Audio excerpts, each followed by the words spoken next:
All right, we are at Goochland High School for round one of the postseason playoffs. The Blue Devils have made it. They're going to be playing the host Bulldogs of Goochland tonight. Winner moves on to the region semis. Loser has to call the season. I'm Mark O'Connell, joined by Steve Peacock, Johnny Krawchuk behind the camera. Steve, no change in that. It's, you win and move on. If you lose, it's over. I think you look at both teams tonight, at least on paper, they look like a pretty good matchup. Yeah, they do, and it's like everyone says, when playoffs game, you throw out the records, everyone's 0-0 starting tonight. So, yeah, they do look good as a matchup. Goochland comes in with a 5-5 record, and they're coming off a 3-game losing streak. We come in at 4-6, coming off a 3-game losing streak. So pretty much, I agree, they're pretty well matched. So that streak is going to be broken for one of these teams tonight. Well, they've played one common opponent in Orange County, and Orange beat Culpeper. It was a close game. Right, and then Goochland lost to Orange in a close game. That tells me really maybe back to that matchup again. But Coach Ford said, who's going to step up tonight? And what's the recurring theme that we talk about? Penalties and mistakes. They know if they can reduce those two departments greatly, they can be in these games. Right, and your leader is going to have to step up tonight, especially Malachi Terrell, in their running game. And I think they need to really establish that running game. Whoever controls the line of scrimmage tonight will probably come out on top. Both teams are very much run-oriented, so the line of scrimmage is going to be very important. We know about Malachi Terrell's numbers. Goochland's got a good quarterback. He's both a run to throw it or run it, and both a threat, double threat like a lot of these guys are. Got a couple good receivers, got a pretty good balance on offense. So to me, it seems like the question is they're going to have to contain that quarterback in the pocket. You're right. I agree with you, Mark. And they're going to have to play mistake-free. Culpeper has a tendency to get a lot of penalties and make mistakes at crucial periods of the ball game. They got to play a clean game tonight, keep the quarterback within the pocket, like you said. Don't let him get out and roll around. That's where he's dangerous. And basically also from a defensive standpoint, I think the Blue Devils got to get good pass rush against this quarterback and try to disrupt the running lanes as well. And tackle well. Tackle well in space. Okay. So here in the playoffs, what we're talking about, this is Class 2, Region B, top 8 qualified like a lot of regions. Culpeper is a number 5 seed, playing Goochland, a number 4 seed. So the winner will move on to play in the semifinals next week. And again, the loser will have to call it a season. You're right. Each team starts out with a clean slate. When you start the postseason, neither one of these teams has set the world on fire at 5-5 and 4-6. And as you pointed out, both have a 3-game losing streak. Right. Something's got to give here tonight. Right. Something's got to give here tonight. And the Blue Devils hope that it's Goochland, it comes out on the short end of the stick, so to speak. And I think that Culpeper, too, if they can keep Goochland off balance from offense, because they're going to try to stack the box for Terrell. But I think Bennett Sutherland's going to have a good game throwing the football. If they can do the short passing game and move the sticks, then I can keep Goochland off balance. And then I also say whoever can get out first and score and get a lead is going to be the winner because, as we know, Culpeper's not a big come-from-behind team. So if we put 8 people in the box looking to stop Malachi Terrell, then as you say, Bennett Sutherland goes to the pass. That's going to mean predominantly Cole Plaster, Alex Lowe. Right, it is, and they're good receivers, and they can. They're not speed burners, but they're possession receivers. But they can keep the sticks moving, and that way you can set up play action with Malachi Terrell. And if we can get that going, then tonight should be successful for the Blue Devils. Well, looking forward to calling the game with you. We've had our regular season. Now we started the postseason. That's always exciting. Much more at stake here tonight. Yeah, it is a lot at stake here tonight. Winner goes on, loser goes home. All right. So here in this region, Class 3, Region B, quarterfinal. It's not a lot to say. Yeah. Remember when it used to be simple? Yeah. We're going to have the visiting Blue Devils take on the Bulldogs of Goochland. Now, I got to tell you, this is my first trip. We've been to a lot of high schools. This is my first visit at Goochland High School. We need to point out, Blue Devils head coach James Ford, he's no stranger to Goochland. Right. He coached at Prince Edward. They were rivals. He knows. I think that's going to be somewhat of an advantage to be familiar with the program. I agree with you because he knows how Goochland plays. Because Goochland is bumped up now. They used to be a single-A school. Right. Now they're a double-A. So it's going to be fun. See what Coach Ford has in store tonight for the Bulldogs. All right, we'll see whether it's going to be Bulldogs or Blue Devils. getting a win here tonight. We'll take a break, come back for team captains meeting in the center of the field for tonight's coin toss. Stay tuned. You're watching Blue Devils football on the Culpeper Media Network. This broadcast is brought to you by the following community sponsors. Able Heating and Air, answering any and all questions you may have about your HVAC system. There's peace of mind knowing they are able to keep your home comfortable. Able Heating and Air, 718-7556. Battlefield Automotive, featuring Toyota, Chevrolet, and Ford. Battlefield Automotive, a keystone of service and a cornerstone of our community. From shirts to banners and everything in between. Imprint your message on the community with Cash Imprints, 317-1473. From wood-fired pizza to the freshest seafood and a world of taste in between. You'll find it all at Copperfish and Time Market. More than just a respected funeral home, Pound & Sons supports youth at all levels so they can become tomorrow's leaders. Pound & Sons, 825-3530. All right, from Goochland High School, welcome to tonight's broadcast of Blue Devils football as Culpeper takes on the Goochland Bulldogs in this Class 3B Class 3 Region B quarterfinal game. I'm Mark O'Connell alongside Steve Peacock and Johnny Kronchuk up top behind the camera. You're looking at the Blue Devils there, decked out in those solid white uniforms, blue helmets, blue numbers, blue trim. Steve, how are you? And about the coin toss, we were late coming on. Did you able to see who won that toss? Culpeper won the toss, and they deferred. Okay, so Goochland will be receiving. They are the Goochland Bulldogs, and their colors, red, gold, and they're wearing black tonight. Coach Ford, James Ford, that is, of the Blue Devils, Steve, no stranger to Goochland High School. We were mentioning in the pregame, this is my first visit, but more importantly, it's not Coach Ford's first visit. You know, he was coaching at Prince Edward before he came to Culpeper, and Prince Edward was a rival of Goochland back then. Excuse me, Culpeper decided to take the ball. They won the toss, but they're going to receive. All right, so number 19, who's teed it up for the Bulldogs, is Tyler Black. He's a junior. You're looking now at the Goochland kickoff team. And here is his kick.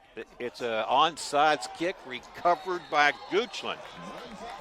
Well, it goes to the trick play to start things. They gambled and it paid off this time, Steve. Yeah, they caught Culpeper napping right on the opening kickoff. Culpeper was nonchalantly playing it, thinking it was going to kick off, and when it saw it was like just a little onside kick. And here they go. They get their offense on the field, and that kind of did not work out for Culpeper because they had won the toss.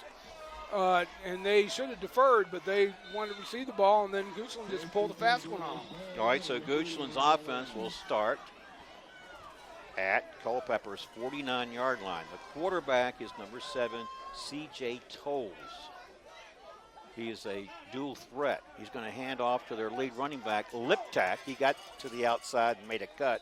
He's going to pick up 6, maybe 7 yards. The leading runner there is number 10, Gabe Liptak. 5'8", 142, and he's a senior. I trust he has speed. Yeah, at 5'8", 142, you're not. That doesn't look like you're a power runner, but he is dangerous when he gets on the edge. And Culpeper is kicking themselves, no pun intended, because they just let that onside kick. They just were walking back. Their whole backs were turned to the ball when it was kicked. 2nd and 4.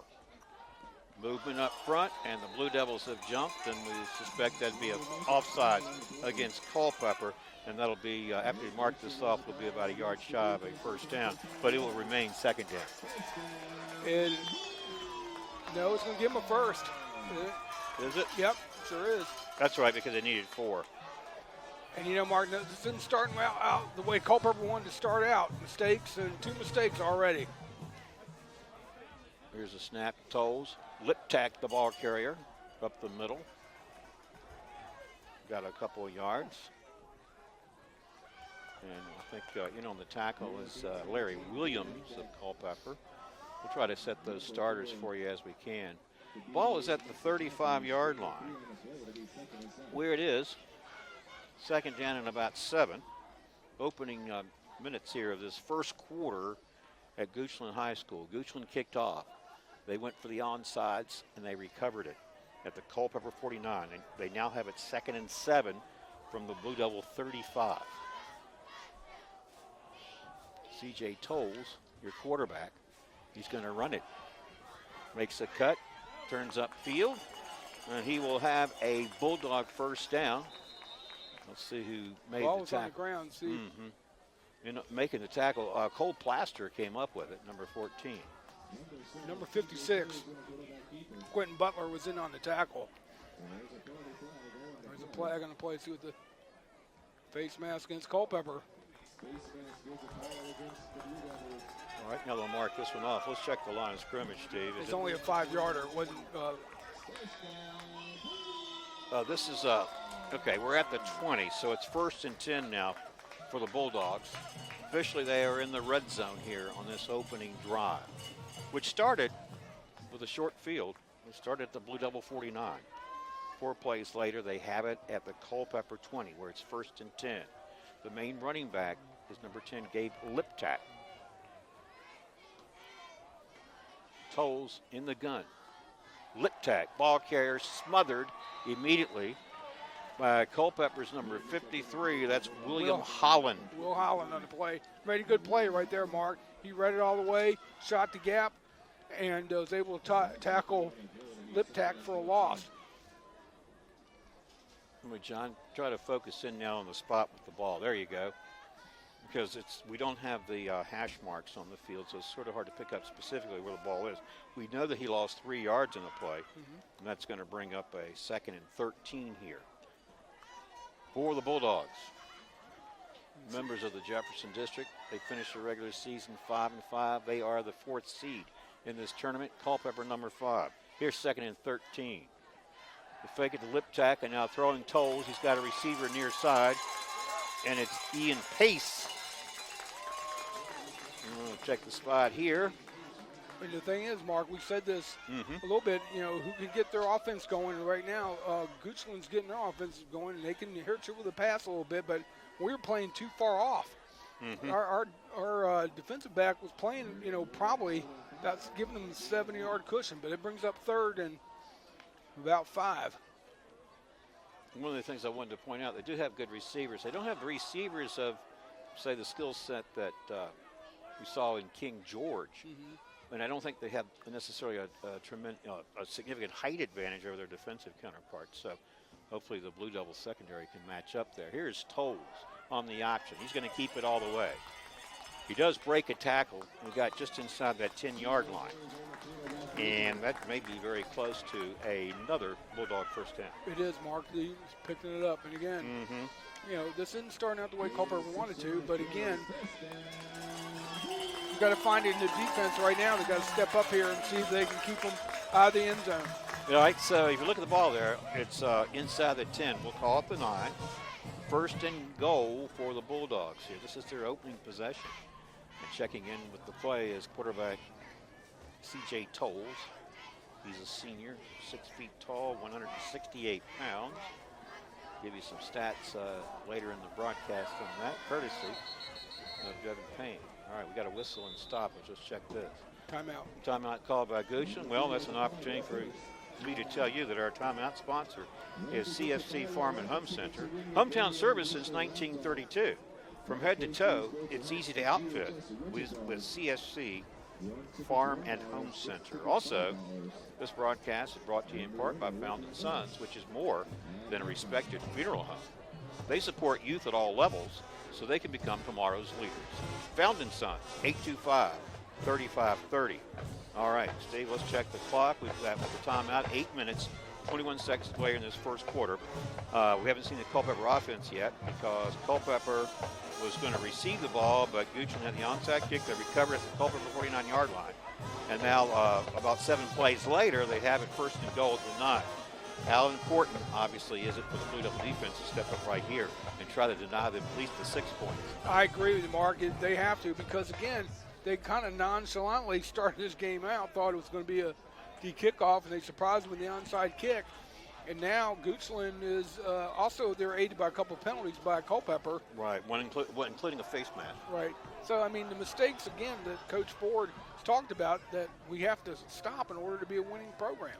All right, first and goal now from the 9. C.J. Tolles fakes it, going to keep it. Straight ahead he goes. He's going to be brought down shy of the 5-yard line. They'll mark it at about the 6 or 7. They will mark it at the 7, so he picked up 2. Second and goal from that spot. So Mark, we talked about this coming down. Culpeper's got to keep Tolles inside the pocket. Right. Don't let him get out on the edge where he can use his speed. And so the defensive ends for Culpeper, Will Holland and company, they've got to play disciplined football. Don't get caught pinching down. Big man in the middle, Corey Hutcherson. You've got Quentin Butler in there and Will Holland, as you mentioned. All right, now secondary will have to be on its toes. Second and goal here from the 7. Here is Tolles. He's thinking pass. Here comes some pressure. He got away from the first defender, makes another move, gets away. Now he's going to throw it, and it's going to be incomplete. Wow, how did he elude the grasp of at least 2 tacklers there? He did. I mean, again, you got to wrap him up. You can't just try to arm tackle him, but Culpeper did enough now to force a third and goal from the 7. Yeah, so C.J. Tolles showing us some athleticism there with his footwork, because it looked like Culpeper may get the sack. Instead, it's third and goal from the 7. Yep, you got big number 58 in there. No, 56. That 50, yeah. Yeah, we mentioned Quentin Butler, Yep. 21 there on the corner. Colby Charlton. All right, here is third and goal from the 7. Tolles handing off. Liptak, ball carrier. And he stopped him at about the 5. Well, he keeps moving. There's that whistle to finally call the play dead. This was actually running the ball was not Liptak. It was Omarion Quarles. All right, here's fourth down. Looks like the field goal team's going to come on, Steve. Well, that's a good stop for the defense. But again, they did some trickery, to open the game. Blue Devils can't be napping here. Tyler Black is the kicker, and the holder is Mason Gregory. This will be a 22-yard field goal attempt. Good snap, good hold. Kick is up, and it is good. From 22 yards out, we have kicker Tyler Black putting 3 points on the scoreboard for Goochland. 3-0 with 6:42 to play in this first quarter. So that opening drive, Steve, consumed about half of the first quarter clock. Now, again, Culpeper better be on their toes on this kickoff. And they better be, don't be turning your back when that kicker's walking up to the ball, because they're liable to do it again. I think if you're going to put a positive spin on the Blue Devil defense, you say, well, at least you didn't give up the touchdown. That's true. I mean, that was, we're fortunate we only got out of there with only a field goal. I think the special teams here will be looking a little more alert. I think they will. I mean, if the coach is on on Culpeper about ready to tell them, don't be sitting there and turning your back. And see, what happened was everyone turned their back, and the kicker saw it. He just did a little onside kick. That was very easy because Culpeper was about 8-10 yards off the ball. Tyler Black will tee it up. This broadcast brought to you in part by Cash Imprints, from shirts to banners and everything in between. Imprint your message on the community with Cash Imprints, 317-1473. So Tyler Black, you kicked a 22-yard field goal moments ago to give the Bulldogs the lead 3-0. We'll now kick off to the Blue Devils, and no onside kick here. He kicks it away. It's going to go in the end zone, out of bounds, and a touchback. So we'll see the Blue Devils from the 25-yard line finally. Their offense, Steve. Yep, and again, Mark, you look at number 10, Tyler Black, the kicker. Mm-hmm. He's got a strong leg. So yes, that gives him the Goochland a weapon that we're not as fortunate. Well, and with that weapon, that means when they're in a third and goal situation, 7, if they don't get it, they go, we know we can get the field goal. Right. It's not like, was this 4-down territory? We got to go for the touchdown. So they know about him. So that's a weapon, obviously, as you pointed out, high school level in particular. And it's been at Sutherland, and his teammates on the field for the first time tonight, starting from the 20 rather than 25. And they're going to hand off to Malachi Terrell. Why don't you? He's the leading ball carrier in the Fredericksburg area, and he just powers his way ahead. He gets a push there with the offensive line. Got across the 25 to about the 26 with forward progress. Picked up 6 yards, brings up 2nd and 4. And clock running, 6:25 to play in this first quarter. We are at Goochland High School. The Bulldogs scored first, 22-yard field goal. They lead 3-0. But this is Culpeper's first look on offense. We suspect we'll see a lot of Malachi Terrell. I suspect the Goochland Bulldogs are well aware of that. Yeah, they are, and we're going to run behind that big offensive line of ours and see what. They go back to Terrell here. He's looking for a little opening. Doesn't find one. Actually tackled there at the line of scrimmage. Like Corey Mullins gets the credit for the tackle there, number 44, and going to bring up 3rd and 4. And again, Mark, Malachi just got to learn to run straight forward, not trying to cut. I know he's trying to cut back a little bit, but that's not his strength. His strength is north-south, get going and get right behind the big offensive line. But they've got 4 yards here to get this first down. Does a lot of damage when he gets a little crease. We got movement all over the place. Yeah, looks like they're going to be jumping. Goochland's going to be offsides. No, they're going to call Culpeper. I think the receiver top of your screen moved, and then the defensive back moved in response. I'd be real surprised if this doesn't work against Culpeper. There goes. That'll push it back to the 21-yard line, and rather than 3rd and 4, it'll bring up 3rd and 9. And again, I think the wide receiver flinched first. And again, these are the mistakes that have been eating Culpeper all season long. They just can't seem to get over them. Mm-hmm. So critical that they do if they want to be competitive in these postseason games.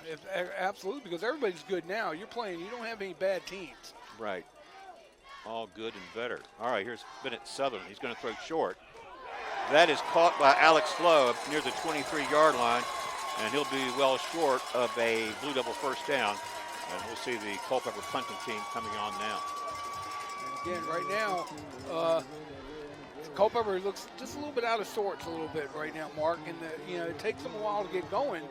But right there, that pass, I always would say to receivers, why do you go, if you need to get to the first down yard mark, why do you go and just cut 5 yards ahead of it? It makes no sense. Exactly what happened here. You weren't going to get the first down when you caught it. All right, R.J. Uribe on to punt this one away. Pretty good snap. Going to kick it from about the 18-yard line. Tolles back there, gets under it at the 48. And they're going to force him out of bounds near the 45. So,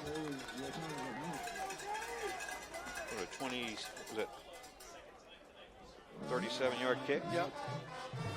All right.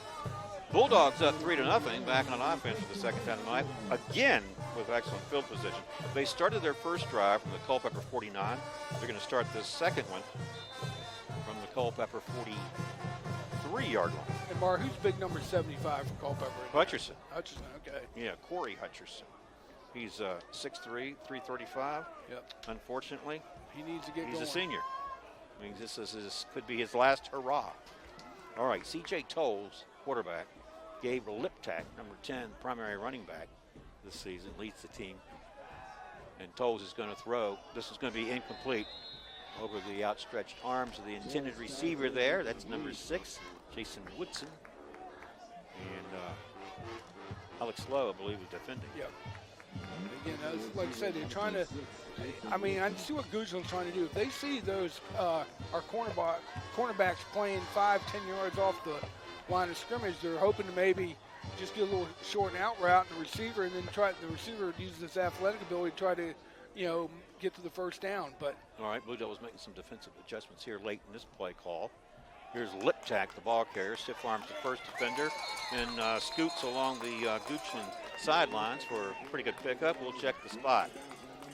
Number 56, Quentin Butler, pushed him out of bounds. Let's see, he may have stepped out sooner than I thought. Yep. They're going to have it at the 37. That's a pickup of 6, brings up 3rd and 4. Big third down play here for the Blue Devils. 4:05 to play, first quarter action. Goochland 3, Culpeper nothing. This is Goochland's second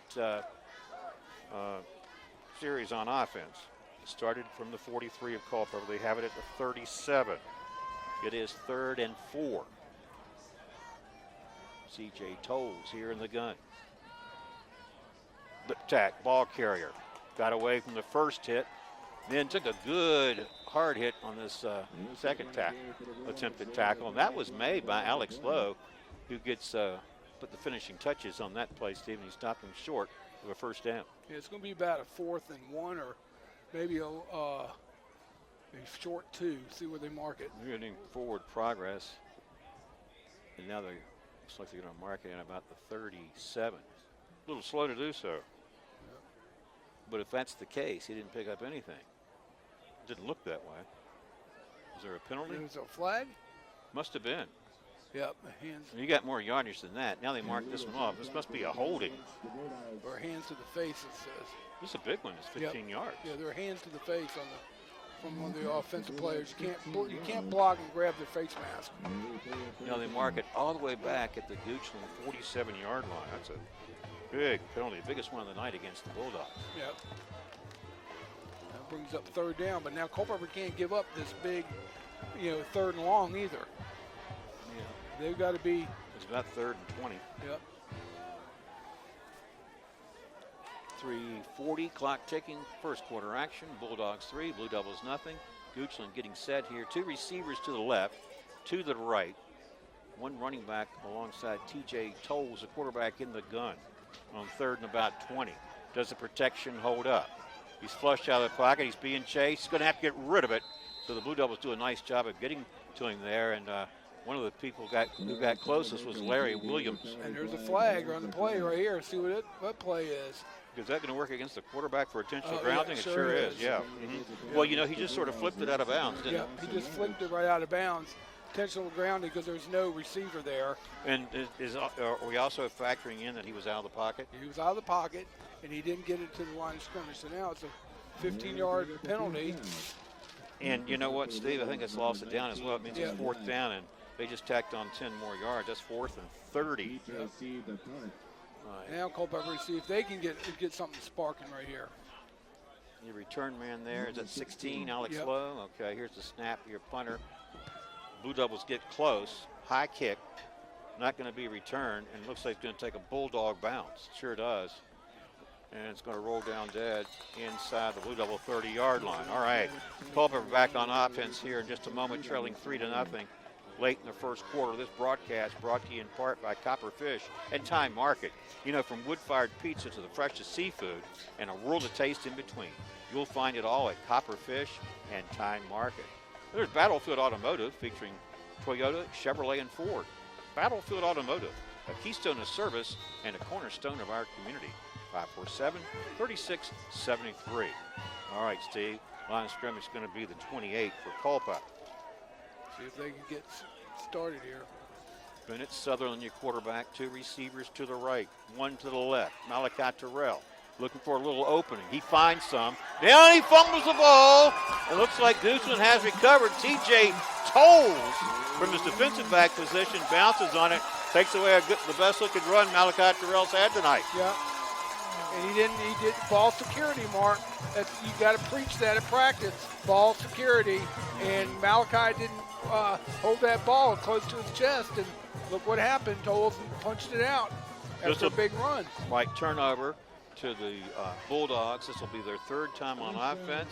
They started the first time from the Culpeper 49, the second time from the Culpeper 43, and now the 3rd time from the Culpeper 40. You're going to ask your defense now to come step up big here. C.J. Tolles, who just recovered that fumble from his defensive back position, returns as the quarterback here on 1st down. This is Liptak, the ball carrier. They wrap him up near the line of scrimmage. Maybe gave him a yard. The tackle there is number 22 for Culpeper. Steve, that's Devin Polari. You have a brother, Adam Polari? Yeah. Remember that name. Well, how are you doing over there tonight, Steve? Are you enjoying the game so far? What do you feel about Culpeper right now? Well, right now I just think they're out of sorts a little bit. I mean, I was going to praise Will Holland on that when we forced them Goochland to punt on that, 4th down, because when he grabbed the punter, he grabbed it, didn't let him fall into him, so he would get a roughing call. It was a smart play, but then Culpeper turns it over on the next play. 2nd and 10, Goochland. On the 40, Liptak again the ball carrier. Straight ahead he goes, and the little guy just fights for yardage.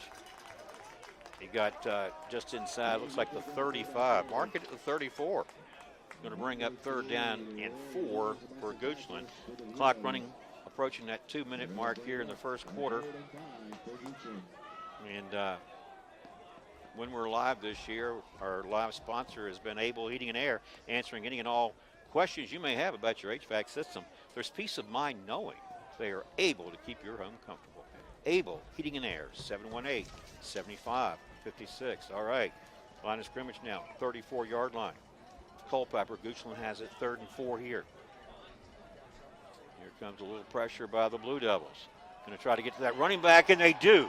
Nicely done. That's Will Holland making the tackle on number 28 of Goochland. That's a different ball carrier. That's Jamison Pryor. They blew that up, Mark. That was a good defensive play.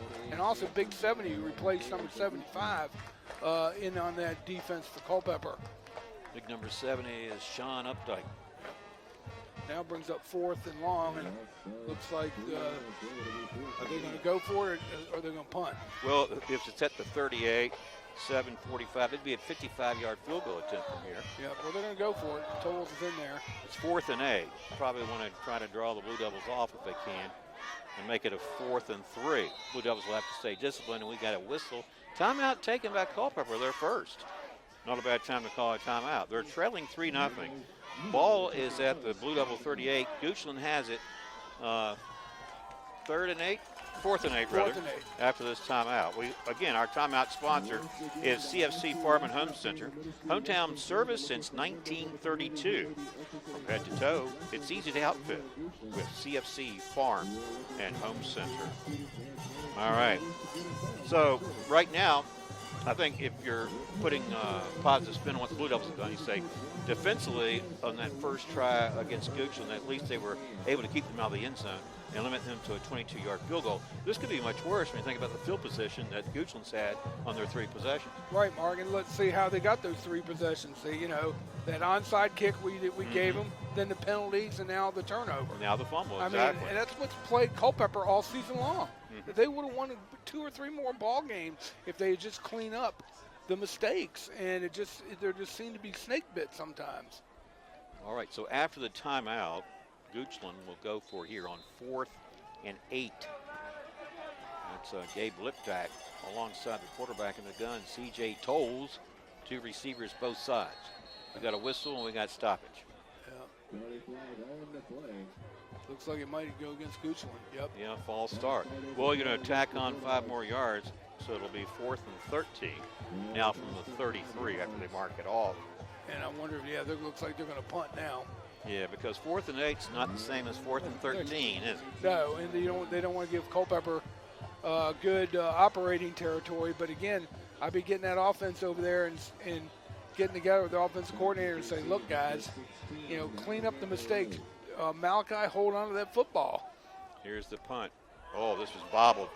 This one's muffed. Going to have to pick it up. Dragged down, ball loose, picked up by Jakari Edwards. They tackle him at the 20-yard line. And Steve, looking around, I don't see a penalty flag, and that's a good thing for Culpeper. No, I thought it could have been a horse collar, Mark. I know, I was thinking the same thing. I was sitting here going, please, was that going to be a horse collar tackle? Right. But that would have been an automatic first down, too, because but again, Culpeper was able to, come on in there and really stuff that punt now, see what the Blue Devils can do here on offense. So Culpeper on the Goochland 20-yard line as they send the offense on the field tonight for the 3rd time. And obviously the best field position. So the fumble, each team now has a fumble. Culpeper, the recipient of this last one, excellent field position. 1st and 10 from the Goochland 20. They go back to the run. This is Malachi Terrell.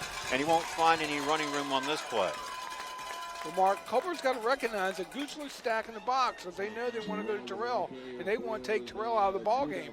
This is where you use him in play action, freeze those linebackers, and just get, send somebody down to the post and a couple other slot receivers across and over in the middle. And it's not good on 1st down when you go to your go-to running back and you expect maybe 3-4 yards, right? Instead, you lose 2 because there wasn't any running room there. So now, rather than 2nd and say 7, you're looking at 2nd and 12. So it sort of changes things with the play call. When you're not getting the yards you sort of bank on. I think it looks like Culpeper's called it. No, it's the end of the quarter. Oh, you're right, because I can't see the scoreboard clock from here, but it is. End of the 1st quarter at Goochland High School, where our score is Bulldogs 3, Blue Devils nothing. We'll take a break, come back to the 2nd quarter. Right after this, you're watching Blue Devils football on the Culpeper Media Network. This broadcast is brought to you by the following community sponsors. Able Heating and Air, answering any and all questions you may have about your HVAC system. There's peace of mind knowing they are able to keep your home comfortable. Able Heating and Air, 718-7556. Battlefield Automotive, featuring Toyota, Chevrolet, and Ford. Battlefield Automotive, a keystone of service and a cornerstone of our community. From shirts to banners and everything in between, imprint your message on the community with Cash Imprints, 317-1473. From wood-fired pizza to the freshest seafood and a world of taste in between, you'll find it all at Copperfish and Time Market. More than just a respected funeral home, Pound & Sons supports youth at all levels so they can become tomorrow's leaders. Pound & Sons, 825-3530.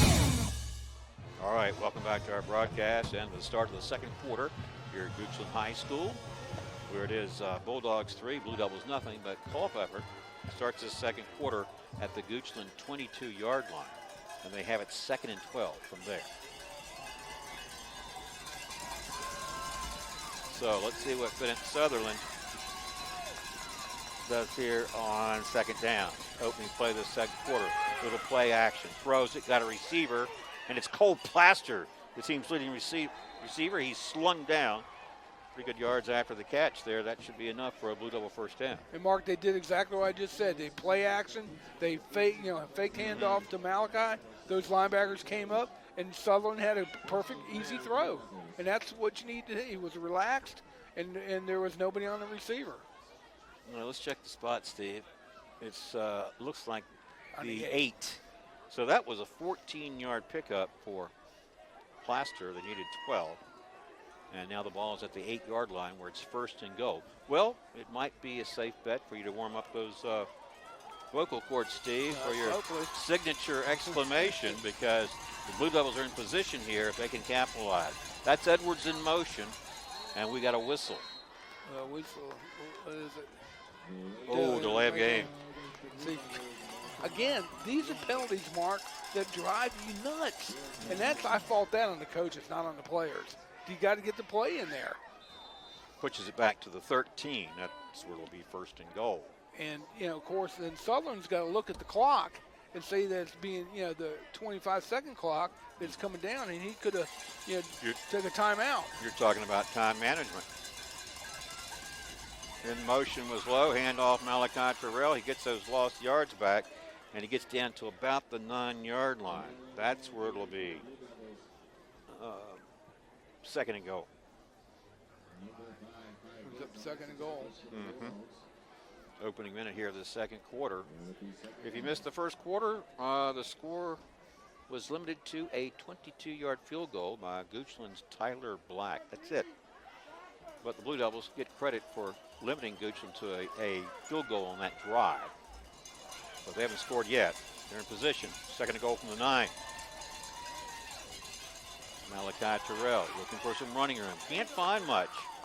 2 or 3 Bulldogs in on the play, including number 44, Corey Mullins, from his linebacker position there. And we'll give him a yard. But, Mark, look how big Culpeper is versus Goochland. I just don't understand how Malachi can only get 1 or 2 yards. Those big guys up front have got to start firing off and hitting on their blocks.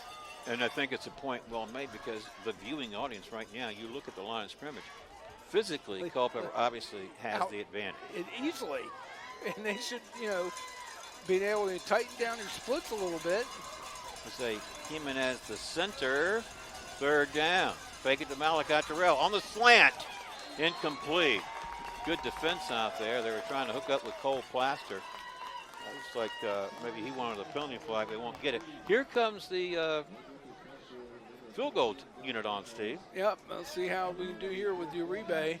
You know what? I've got this being a 22-yard field goal attempt, which is identical to what Tyler Black connected on from, 15 actually. Is Cole Plaster is going to spot it at the 15. So this will be a 25-yard field goal attempt for R.J. Uribe. If he connects, we'll have a tied ball game.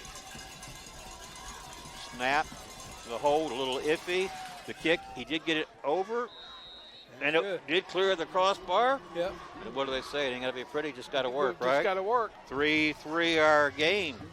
Our score, 10-19 to play. Second quarter, we're tied up. Both teams a field goal in this one.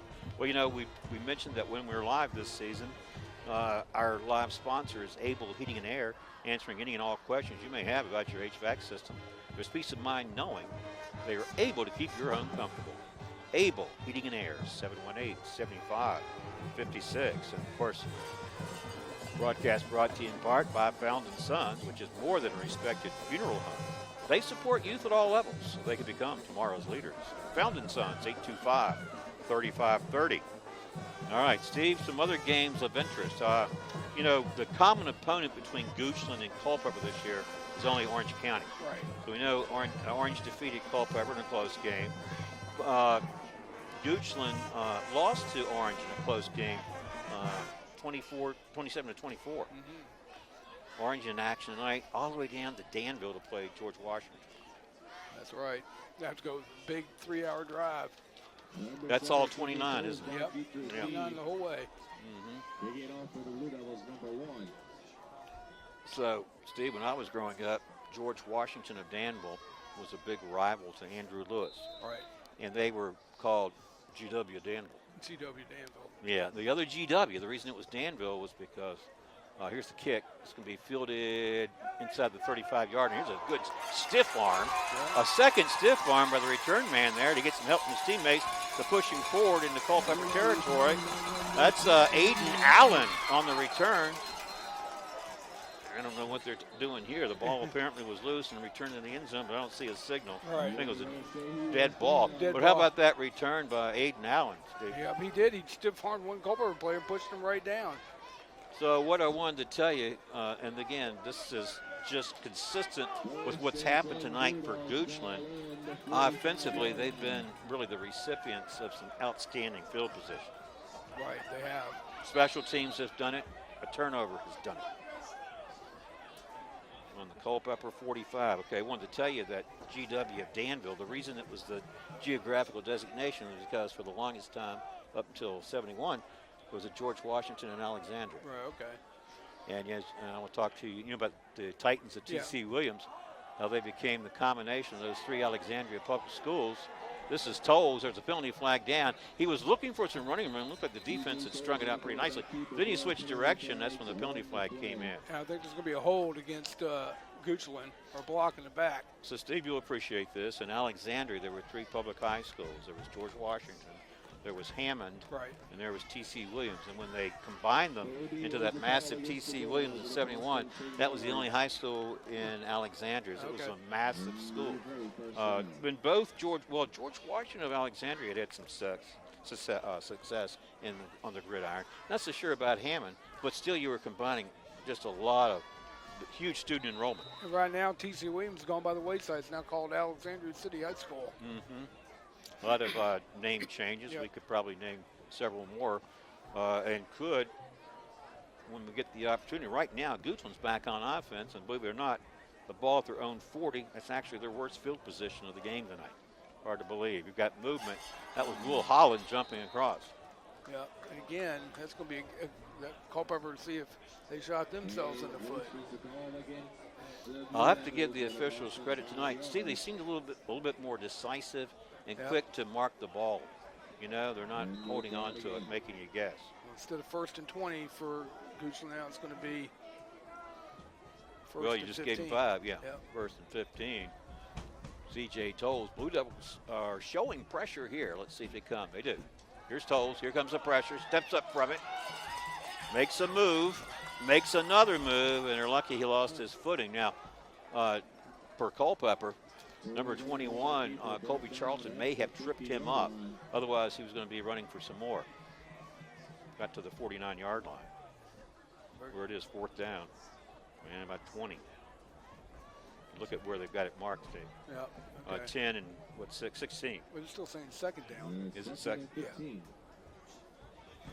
Well, I know what happened was because they had the penalty after the play. Look at the line of scrimmage, 49. 2nd down and about 16. And we have 8:35 to play here in the second quarter. We are tied up 3-all. Each team a field goal. Goochland's from 22 yards. Here's Tolles. And then R.J. Uribe from 25 yards out. And now here's T.J. Tolles, the quarterback, running. He gets back to, to the Culpeper 45. They give him 4. Brings up third down and about 10. Comes back to the original line of scrimmage. Mm-hmm. Sure is. Now, this is where you got Tolles can be dangerous here. Mm-hmm. You know, they got to look, make sure they cover the defensive backs and don't give a big cushion. Checking in with the play is Omarion Quarles, wide receiver, running back at times. All right, they're going to send 2 receivers to the right, 1 to the left on 3rd and 10. C.J. Tolles, your quarterback. Here he is on the run. Going to throw quickly. Going to be incomplete. Had a receiver out there in the flat open. That was Jason Woodson. Yeah, it brings up 4th and 10, and it looks like they're doing punt. That was a good defensive stand there by the Blue Devils, the best one so far of the game. Had a little help with that penalty too, didn't It it? sure did. But, Culpeper, just like I said, if they can play more disciplined, then they do okay. But it's when they try to do things they're not capable of, that's what gets them in trouble. Good snap. Here's the kick about the 43. Alex Lowe signals fair catch and makes it at about the 6-yard line. That's a nice punt. I think he had to make that, Steve. I think they were probably going to try to down it inside that 5. Right. Yep. And that's my philosophy is if you're inside the 10, let it go. Because even if they do get down to 1, but you never know which way the ball's going to hop. But you never do. If it hops and hits you, it's a live ball, right? Exactly. All right. Well, this broadcast brought to you in part by Battlefield Automotive, featuring Toyota, Chevrolet, and Ford. Battlefield Automotive, a keystone of service and a cornerstone of our community. 547-3673. All right, Culpeper back on offense. Poor field position at its own 6. Got to play smart here, obviously. They keep it conservative. Go to Malachi Terrell. Looks for a little running room. And he got across the 10. Out to 11 will give him 5. Brings up 2nd and 5. Back to our broad. And I was going to get another spot in and tell you that broadcast brought to you in part by Cash Imprints. From churches to banners and everything in between. Imprint your message on the community with Cash Imprints.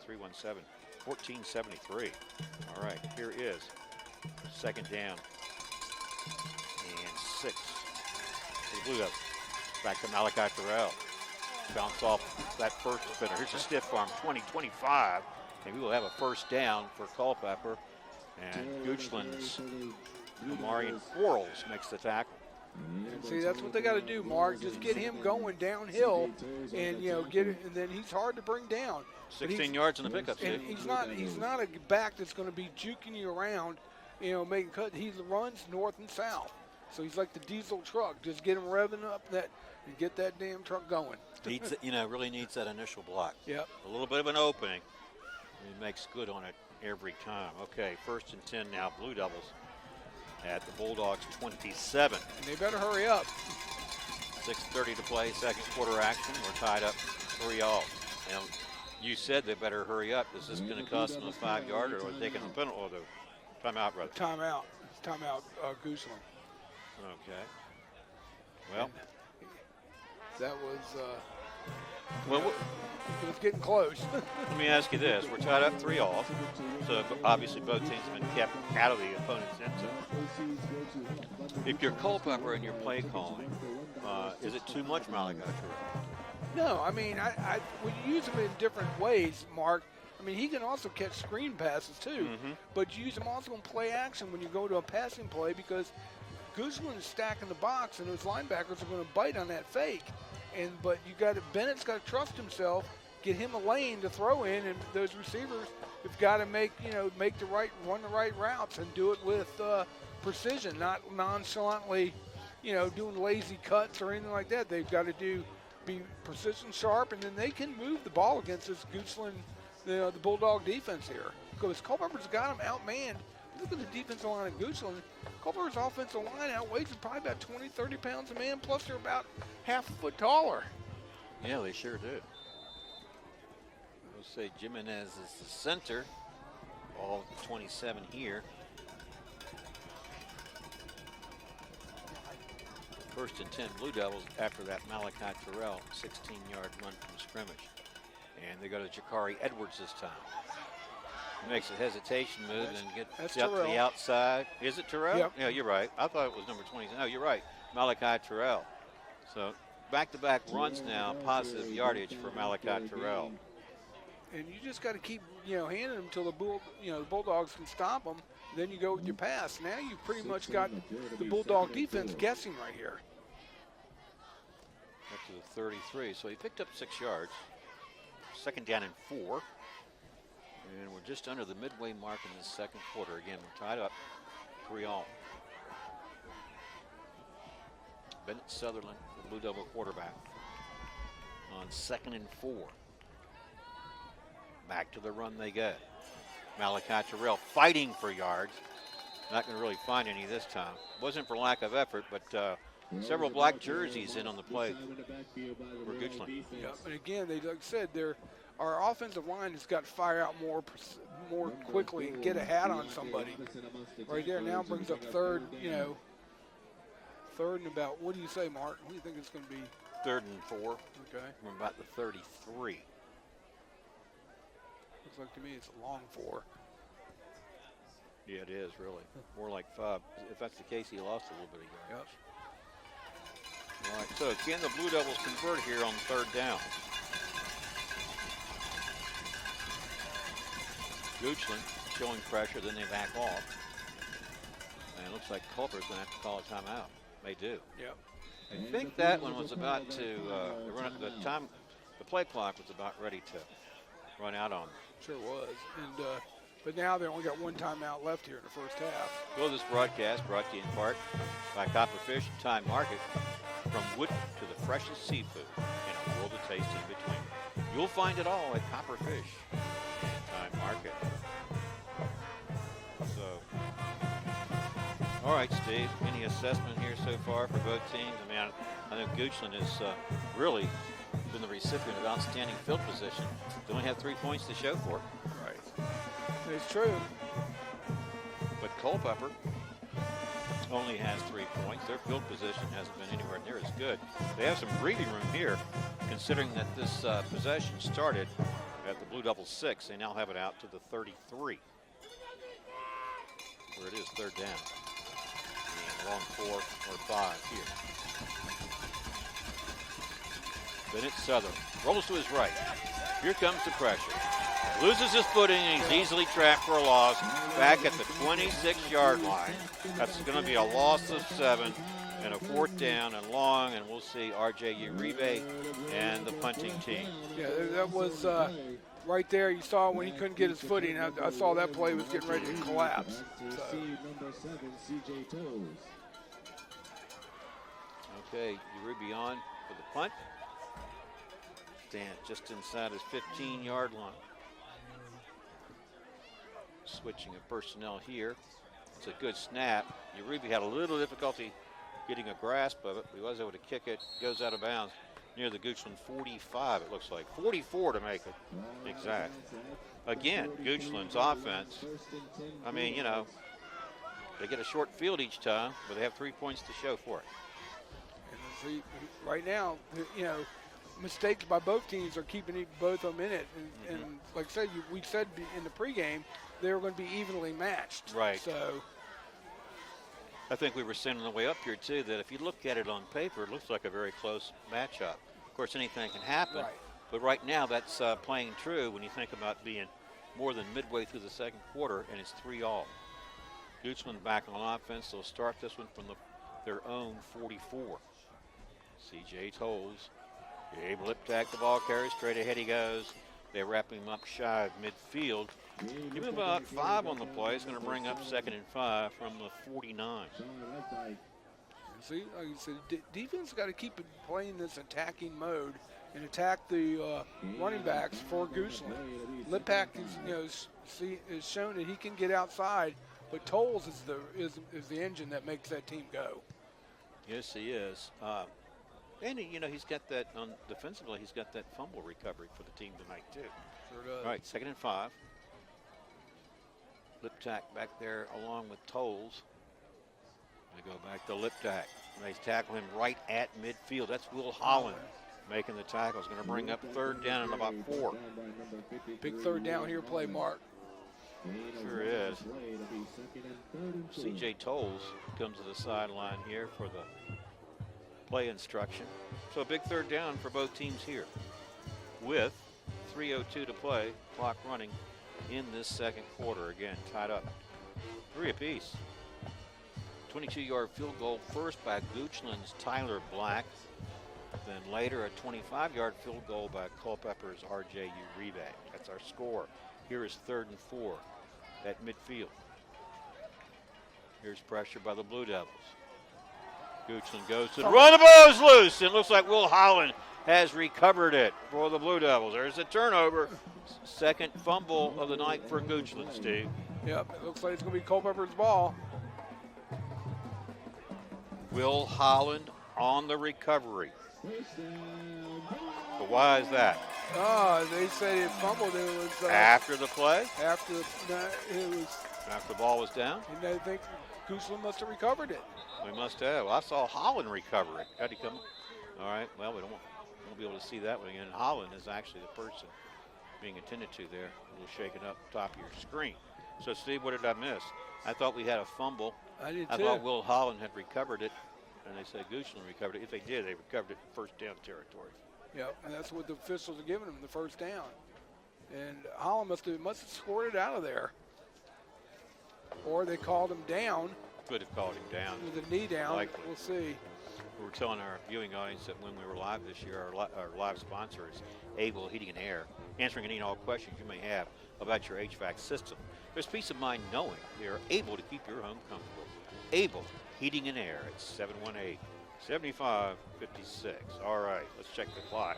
2:18 to play here in the second quarter. New set of downs for Goochland after that fumble was ruled down by contact. Ball back to Goochland, or Goochland had recovered one of the two. By the way, they keep it. I saw it wrong. I thought Will Holland had recovered it, but in any event, Goochland has it. Culpeper, go ahead. He's on the sideline. He intended to. 1st and 10 now. Bulldogs for the Blue Devil 45. Tolles is going to keep it. Straight ahead he goes into the secondary. It's going to be a race to the end zone, and they won't catch him from 45 yards out. TJ Tolles has sprung his way into the end zone. Touchdown Goochland. It's 9-3 in favor of the Bulldogs with 2:01 to play here in the second quarter. And guess he ran right where Will Holland used to be, and it went right through. And then again, Culpeper tried to arm tackle, and Goochland made him pay for it on that. Now on for the point after will be Tyler Black. This kick is up and good. All right, our score 10-3 in favor of the Bulldogs. Just when it looked like it was just going to remain tight, all of a sudden TJ Tolles got loose. Got loose right up the middle, Mark, and it was just too many arm tackles. No one put a hat on him, and that's what you got to do. And again, it just, to me, Culpeper just, maybe I'm saying it wrong, but to me, Goochland looks like they want it more.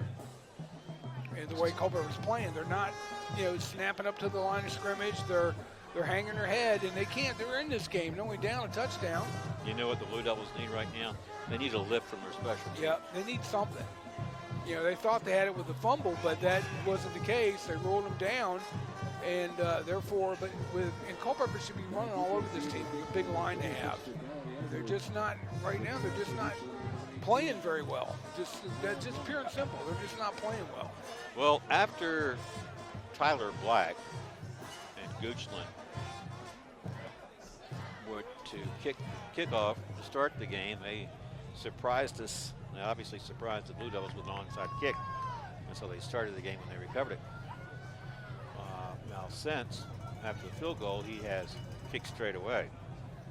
Let's see what he does here. And Will Holland's holding his hand on the side, got ice on his hand. He might have hurt his wrist or his hand on that play. Straight away they go. Plenty of leg. Into the end zone, touchback. Blue Devils. back on offense in a moment from their own 20. 10-3 our score in favor of the Bulldogs. Again, winner moves on to play in next week's Class 3B region semifinal game. This winner, the winner of this game will play the winner of George Mason and Warren County. So George Mason, which which you is said is Meridian. now Meridian. Did they keep Mustangs? They did, didn't they? Yep. Meridian Mustangs against Warren County Wildcats. So how wild are they this year, Steve? Well, they're 8-2. So Oh, Warren County is? no. Oh, Meridian. Meridian. Warren Oh, yeah. County's 3-7. Okay. All right, here is Bennett Sutherland. He throws behind the intended receiver. That was Colby Charlton, the target. And again, see, Culpeper, look how they're walking back. They need to be, somehow, I feel like if I was a coach, I want to go ahead and light a fire under somebody's butt. Say, come on, guys. But that's me. You want them to see more fire. Yeah, I More want aggression. They want this game. Yeah. More, maybe a little more confidence and swagger, maybe. The smaller teams beating them. They're quicker and. 2nd and 10 here for Bennett Sutherland. He's going to throw. We got a receiver near side, and slung out of bounds is Anthony Marshall. Give us forward progress. Anthony Marshall's first catch of the night. Not a lot of yardage there. No, I mean, just to the 23, it looks like. That's a pickup of 3. Brings up 3rd and 7. The ball was thrown a long way, but it's only a 3-yard pickup. And see, this is what I'm saying. Look how they're walking over to the coaches, where the Bulldogs ran to their coach. Right. And I mean, that's to me, it's the little things, Mark. That's what gets me. It's the little things. If you do the little things right, the big things will come along. Yeah. But you're right. There was a contrast there in that picture. Well, the teams responded. All right. Now after this, we'll have a 3rd and 7 for Culpeper. 47 to go. First half. Mentioned Jose Jimenez or Jimenez, depending on the Hispanic or American pronunciation, is the center. On 3rd and 7, the Blue Devils have it at their own 23. Steve mentioned we have 1:47 to play here in the 2nd quarter, and the Bulldogs currently on top, 10-3. Here is Sutherland. This one incomplete, over the hands of the 10 receiver again, Colby Charlton, and closest to defensive back C.J. Tolles. An incomplete pass brings up 4th down, and R.J. Uribe and the punting team. Yeah, now so you give the ball back to the Bulldogs with 1:42 here to go in the 2nd quarter, and guess what? I mean, they've shown they can break. They got breakaway speed, and Culpeper's, like I said, got to tighten up. All right, let's see. Back deep for Goochland is Ian Pace. Uribe, high snap, gets it down, kicks it from the 10-yard line. Let's check the roll. Going to bounce and be dead, shy of midfield. So at about the 49. It's a 39-yard punt, no return. Goochland, once again, sound like a broken record, Steve. Outstanding field position. Generally, each time they send their offense on the field. Yeah, it is. And like I said, Goochland is a good team, but they're not not an overwhelming team. But they're just playing smarter football, mistake-free, and they seem to have more, I guess, passion is what I'm looking for. Right now, I just don't see any passion right now in the Blue Devils. Goochland. Bulldogs back on offense from the Blue Devil 49-yard line. They will have 1:33 before the intermission. C.J. Tolles, what will he do? He's going to throw it. He's going to set up the screen out there. Nobody really in front of him, but here's a receiver. He had nothing but open field. He didn't have any blockers, but he didn't really need any because there weren't any Blue Devils there. That was Gabe Liptak. But that's going to come back because there's a flag on the play. It looks like it's going to be a bad block by Goochland. We'll see. Maybe that explains why there was one less white jersey potentially in the area for stoppage. Yeah, it's going to be against the Bulldogs. It's going to be a block in the back. And they had that screen set up perfectly, Mark. I mean, That's where Will Holland was coming in and giving pressure, but he's got to understand if he's not being blocked, that means that he's got to be yelling out screen, and the linebacker then need to be getting over under that running back. So really, after the penalty, it just brings it back to where it was, 49, it's 1st and 10. So basically, they're just playing it over. Yeah, they're playing it over. In essence, Liptak wasn't happy with it because he picked up positive yardage. Oh, yeah. But he'll actually have other opportunities for certain since he's been their primary running back. Here's Tolles. Here comes some pressure, going to heave it downfield. This one's going to be in and out of the hands of the intended receiver. Looks like he had it. Must have taken his eyes off the ball, Steve. Jason Woodson right there. What happened? He took his eye off the ball because he was Culpeper, whoever was defending back there. That looks like Alex Lowe. I can't see the number. Is he number 16? Yep. Yeah, he was beat. He was beat. The receiver had a couple steps behind him, and but the receiver just dropped the ball. Yeah, that was Jason Woodson. All right, now here is 2nd and 10 now for the Bulldogs from the Blue Devil 49. Well, how much time do we have? 51 seconds. Clock stopped after the incomplete pass. And see, look at the cushion that Culpeper's giving him. Here's Tolles. Here comes pressure. That is Larry Williams with the sack, and Quentin Butler nearby. Check the spot. He lost a chunk there, Steve. He sure did. Now that's what I want to see Culpeper doing now. That's what you're going to have to do to get back in this game. And going in halftime and say, look, boys, we're only down a touchdown, and but we played a pretty bad half. We got to clean up and come and play a better second half. He lost 7 yards, back to the 42. Makes it 3rd and 19. Clock is running, though, 15 seconds and counting. I think they're just going to.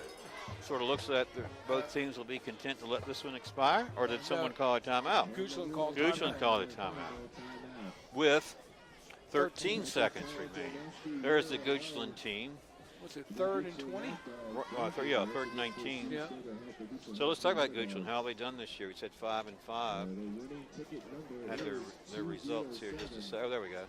So they beat King William. They lost to Collegiate. Must have a pretty good team. They beat Armstrong. They lost to Western Albemarle. No disgrace in that. They beat Fluvanna. They beat Charlottesville. They pummeled Monticello. They lost to Albemarle, no disgrace there, because Albemarle and Louisa were co-district champions, and they both finished at 8-2. So Goochland lost to Albemarle 21-0. Then they played Orange County, and they lost 24-27. And then they finished up against Louisa and lost 31-10. And again, Louisa and Albemarle both finished 8-2, and they're co-champions of the Jefferson District. And so Orange County, one of our local teams, finds itself way down on the road again, down in Danville against George Washington. They got a long bus ride home back tonight. All right. So after this timeout, Goochland has it 3rd and 19. From its own 42, C.J. Tolles sets the offense. Here's the snap. Here come the Blue Devils. Can he get away? He does, at least initially. He's in the open field and breaks a tackle. And there goes C.J. Tolles. And again, well, you know, he just is very elusive. Right when it looks like they have him, he just springs forward and finds some running room and gets out of harm's way. Well, what the Culpeper's got to do is make sure and keep him hemmed in and break down and block. I mean, get off your block and get in and put a hat on him. I mean, he's juking everything. He was able to pick up the first down. No, it's still a little short, 4th down. Right, but he got down to the Culpeper 46, where it's about maybe say 4th and 3. Yeah, you just don't want to give up a big play here. 2 seconds to go, Mark. 4 seconds to go. All right, so likely the last play of the first half. All right, C.J. Tolles taking his time. It looks like the play was dead. Maybe he's just totally in control. Throws it over the center field, and he's got a receiver right smack dab in the middle of the field. That was Ian Pace, but I think that's the way this first half's going to end.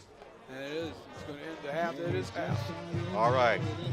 So we played half a ball game here into the first half. Goochland 10, Culpeper 3. We'll take a break and come back for the 3rd quarter kickoff after the break. Stay tuned. You're watching Blue Devils football on the Culpeper Media Network.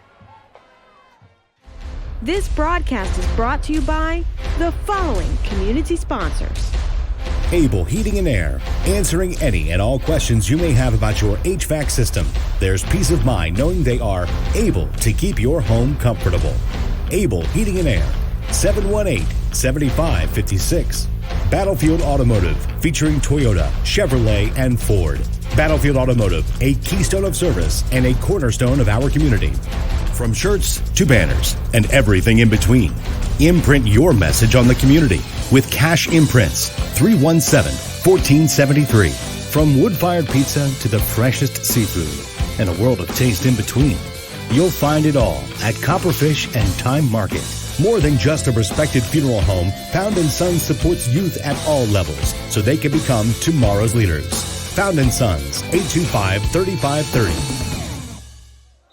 Well, welcome back to our broadcast, where we are just about set to begin the third quarter. On behalf of the Culpeper Media Network, I'm Mark O'Connell alongside Steve Peacock, Johnny Krawchuk, feeling the cold up top of the press box behind the camera. Our score as we begin the third quarter is Goochland 10, Culpeper 3. Steve, here's how I break down the first half, and I'll have you fill in or add or whatever. So Goochland had 6 possessions. And by my calculation, their worst field position, starting field position of any of the 6 was the Culpeper 44-yard line. Yet, with outstanding field position, and they had the ball 6 times, they only mustered 10 points. And it was a 3-3 ball game until their quarterback, C.J. Tolles, broke loose and exploded for a 45-yard touchdown run. Take away the bad break on defense by the Blue Devils, giving up that run. You're still tied 3-3, and we're back to saying this is a very closely contested football game. I got a feeling you're a little disappointed in the fact that the Blue Devils didn't play as well up front. Yeah, I am. I'm kind of just, and not just surprised that they, didn't come out. I guess I didn't see a lot of passion out there. Maybe maybe the coaches got that going in the second half. Talk to the team and say, look, we're still in this ball game. We're down 10, down 1 touchdown, 10-3. So we, now, we're going to give, Goochland gets the ball to start the second half because we elected, it just started with the kickoff. And in the first half, we deferred and we won the toss and we were going to take the kickoff. But our backs returned, and Goochland surprised with an onside kick and recovered. And I think that set the tone early for how the first half went. And Culpeper, to me, just seemed like it was always trying to play catch-up. Mm-hmm. And in contrast, Culpeper did not have good field position. And yet, go back to Goochland's field position. Some of that was penalties, maybe a short kick. How about the turnover that gave them the ball? Yeah. And, of course, both teams have turned it over. But again, C.J. Tolles, this Goochland quarterback, certainly showed his athleticism and why he's considered a threat on that 45-yard run for touchdown, which is the only one so far in the game. And it broke open that deadlock at 3-all. So let's see what sort of adjustments the Blue Devils will think about implementing here in this third quarter. Because, again, hey, we're in the playoffs. It's win and move on or lose and be done. Sure is. And this is, again, a region quarterfinal game. So the winner moves on to play in next week's semifinal. You said against what 2 likely possible opponents? Either Meridian, which is the old George Mason, or Warren County. Mm-hmm. It's probably going to be Meridian. And they're the number 1 seed, right? Yep. Okay. So, waiting for the Blue Devils special team to come on the field here. Now see, Culpeper's got to kick off here to Goochland. So Goochland had a little momentum going into the intermission because of that touchdown run by the quarterback, C.J. Tolles. Otherwise, a 3-3 game. Tyler Black had a 22-yard field goal for Goochland to open the scoring. Then later on, Culpeper's R.J. Uribe, who's set to kick off here, connected from 25 yards out. So here is Uribe. Here is his kick. We are underway. This one's an onside kick to keep it. But it looks like Goochland was ready. They weren't napping. as Zion Stokes recovers it for Goochland, and we're back to Goochland having excellent field position. So we mentioned the worst field position Goochland had in the first half was starting at the Culpeper 44. And here, as we start the third quarter, the Bulldogs will operate beginning from their own 48. And Mark, I didn't understand that. I mean, Goochland was definitely looking for it, and why do you want to give a team good field position? You're down 10-3. You want to keep them, bottled up in their own half instead of yours. Here is the running back reversing direction, looking for some running room. That was Gabe Liptak, and tried to make something out of nothing. There was simply nothing there, and they dropped him for a 2-yard loss. Brings up second down and 12. But it's these elusive quarterbacks and running backs that give Culpeper problems. And I see why Goochland is successful, because even though they're not big up front, Culpeper's got them outmanned even on the defensive line. But all you had to do was give those two little scat backs a crease, and they're gone. Second down and 12 for the Bulldogs from their 46. Opening minute, third quarter action. Liptak back to the run. He gets to the outside, and then he's cut down shy of that Culpeper 45-yard line.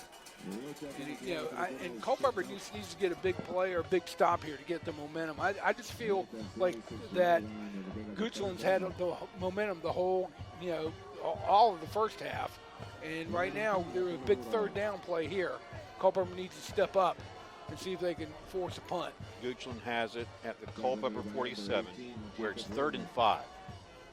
This is the opening possession of the third quarter. Will Holland in the lineup, Steve. You mentioned that he may have been a little shaken up there late in that second.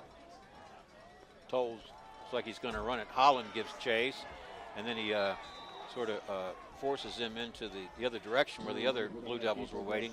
And then Tolles goes down, and he's going to lose a yard on the play. And Mark, that was textbook by Will Holland right there.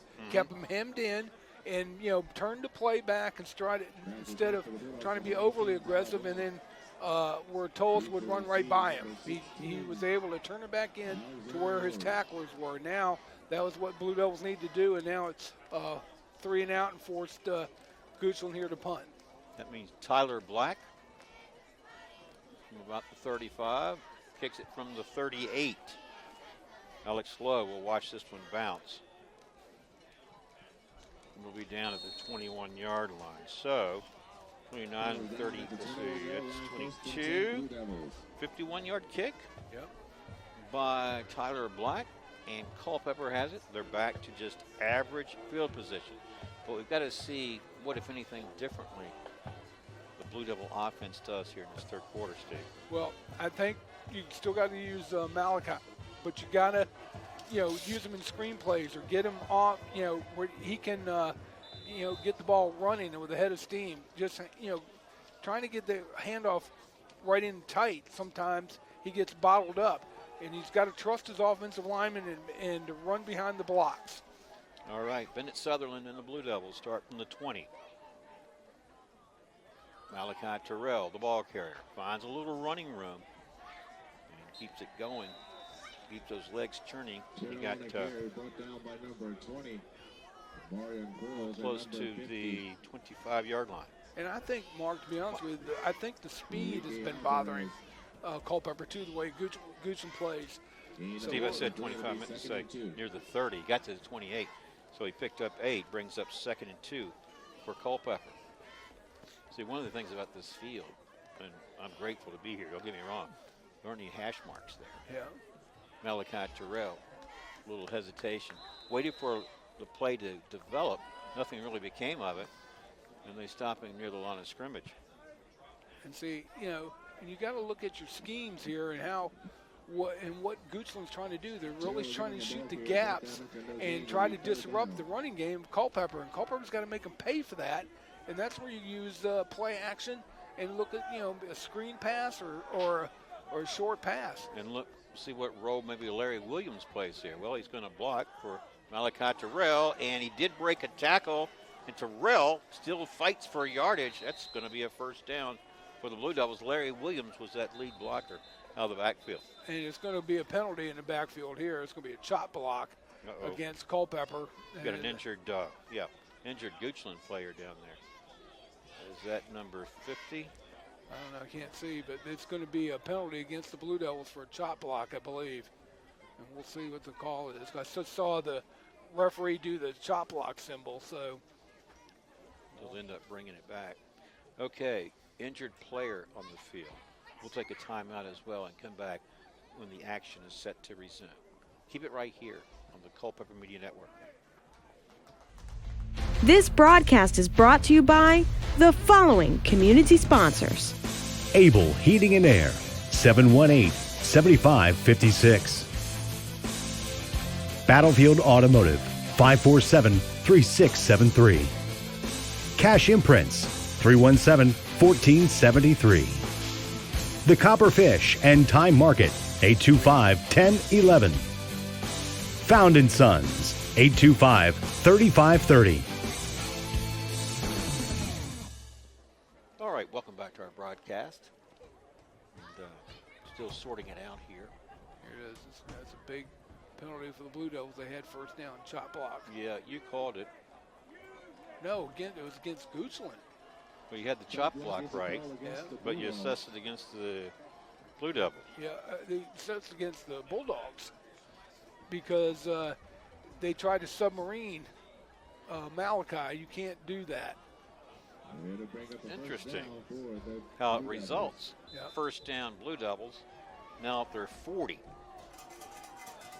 New set of downs. I mean, it's kind of hard, it's hard to understand chop block on the defense. Right. But they did. They tried to take him out. Here's Bennett Sutherland. They go back to the run. Malachi Terrell makes a cut. Another cut. Sheds a would-be tackler. He's in the open field. There goes Malachi Terrell. C.J. Tolles and company giving chase. And I don't think... Oh, he's in! He's in from 60 yards. Malachi Terrell. Touchdown, Blue Devils. Malachi Terrell from how many yards, Mark? 60. 60. Big run, big momentum swing right here now for the Blue Devils. Well, they're a point after away from tying this ball game. So each team now, Steve, has a touchdown, and it comes by way of an explosive run, both players. T.J. Tolles first for Goochland, and now a second ago, Malachi Terrell. You get that truck going, and he put it in gear. Uribe on for the point after. The holder is Cole Plaster. Snap, hold, kick is up. Kick is good. We're tied, 10-all.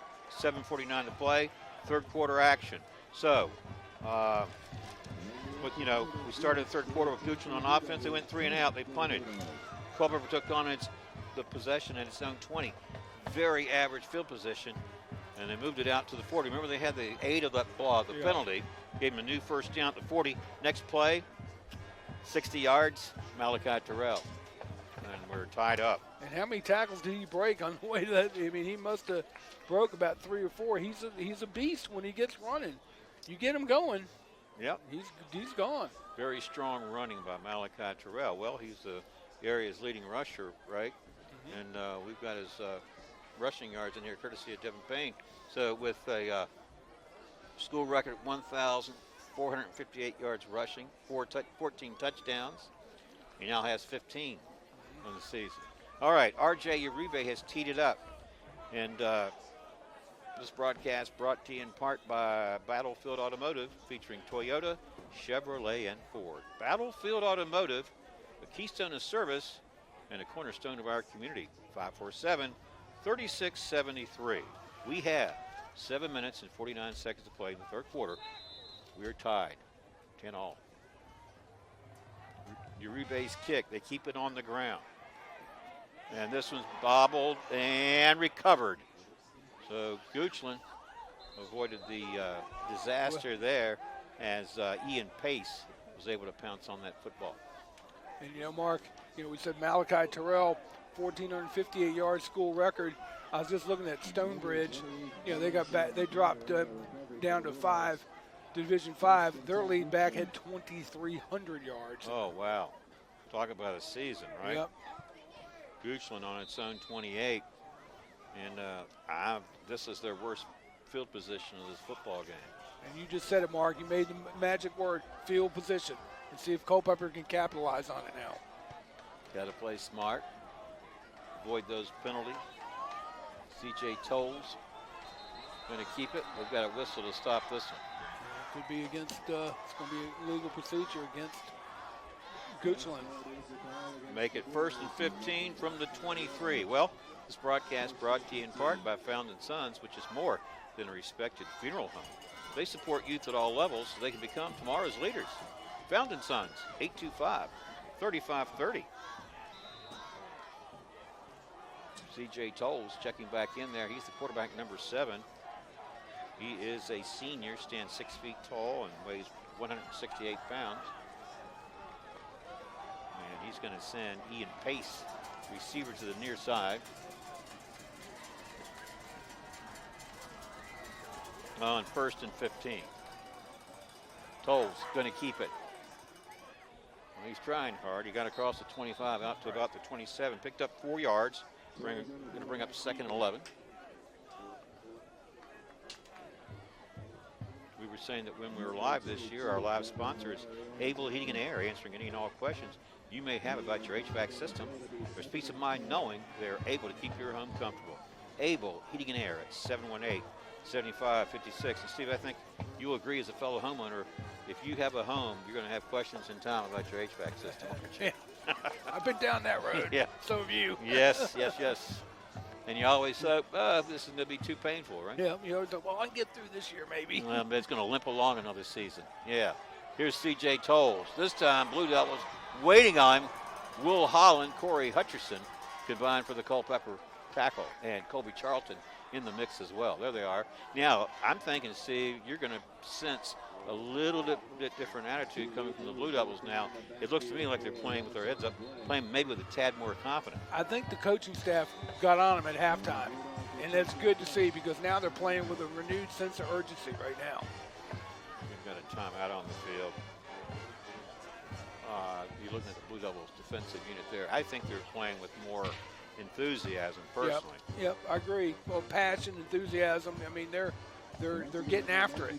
You know? Well, I mean, you just had your star running back run for 60 yards, a touchdown. You're back in it. You're tied all. Yep. You're back to a clean slate. Why not feel like you can win the game? And physically, you're the bigger team.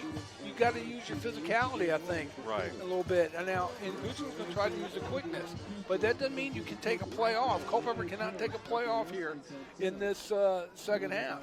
Well, they take a play off. Somebody like T.J. Tolles is going to burn them. Well. Yep. I'll tell you, this broadcast brought to you in part by Copperfish and Time Market. You know, from wood-fired pizza to the freshest seafood and a world of taste in between. You'll find it all at Copperfish and Time Market. So after the timeout, Goochland has it on its 25-yard line. It's 3rd down and 11. And in the backfield is Omarion Quarles alongside C.J. Tolles. He gets the protection right now. Nelly's flushed out. Going to have to do something with it. Got away from Quentin Butler, and then the Blue Devils closed pretty quickly to who's going to be well short of a Goochland first down. That brings up 4th down, doesn't it? Mm-hmm. Sure does. They needed 11. And it looks like it's going to be 4th down and right at 9 yards to go. And now, would you put the block on? You got to be careful here. No, I don't put the block on. I want good field position. I don't think the punt's going to be a long one. Cole Plaster's got pretty good hands. He may call for a fair catch depending on the spot of this football. Here he is. Fair catch called by Cole Plaster. I'm glad I didn't. No, it's a fair catch rather by Anthony Marshall, Steve. Glad I didn't jinx him by saying he's got great hands and then fumble it. But here is Culpeper after this punt. And now they have it at the 45-yard line. 10-10, our score. Obviously, if Culpeper puts together a scoring drive here, you got to figure the momentum is swung back to the Blue Devils. Absolutely. I agree. And I think what's going to happen now is Culpeper's got to now wear down that front four of Goochland and lean on it. You know, use your big uglies up front, as they used to say, and just kind of push them around and just feed the beast, feed Malachi. Feed the monster. He wants to eat. Feed him. Yeah, feed him. Mongo like food, right? Yeah. From the 45-yard line. Bennett Sutherland and company can enjoy excellent field position. Malachi Terrell going to try to give him even better. He surges ahead just shy of midfield. We'll mark it at the 48, 49. 49 it is. We're giving 4. It's 2nd and 6. Let's check the clock. Clock running at 5:12 and counting. Third quarter action. We're tied up 10 all. I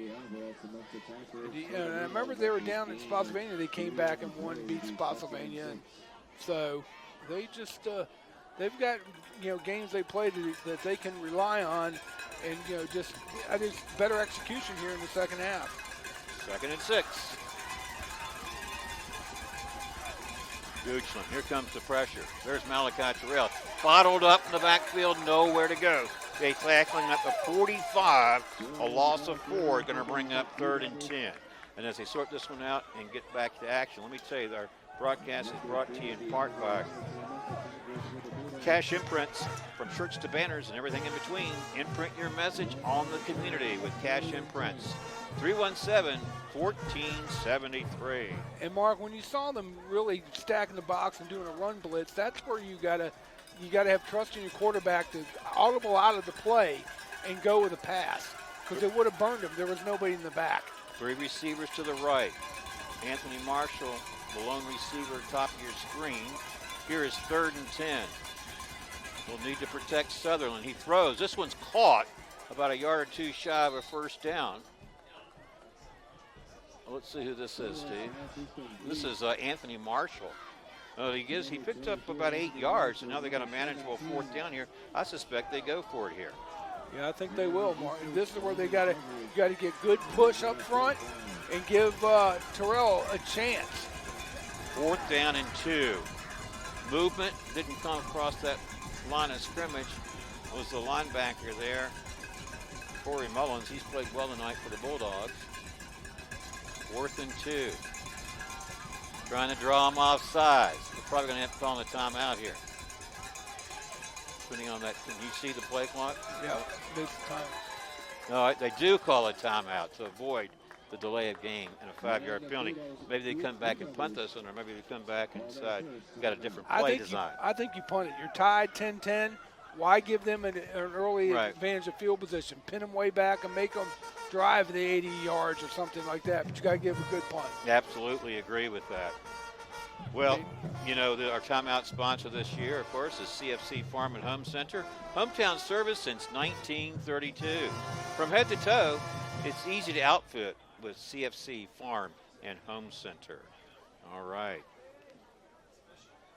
So we appreciate each and every one of our generous supporters of Blue Devils and Cyclones football.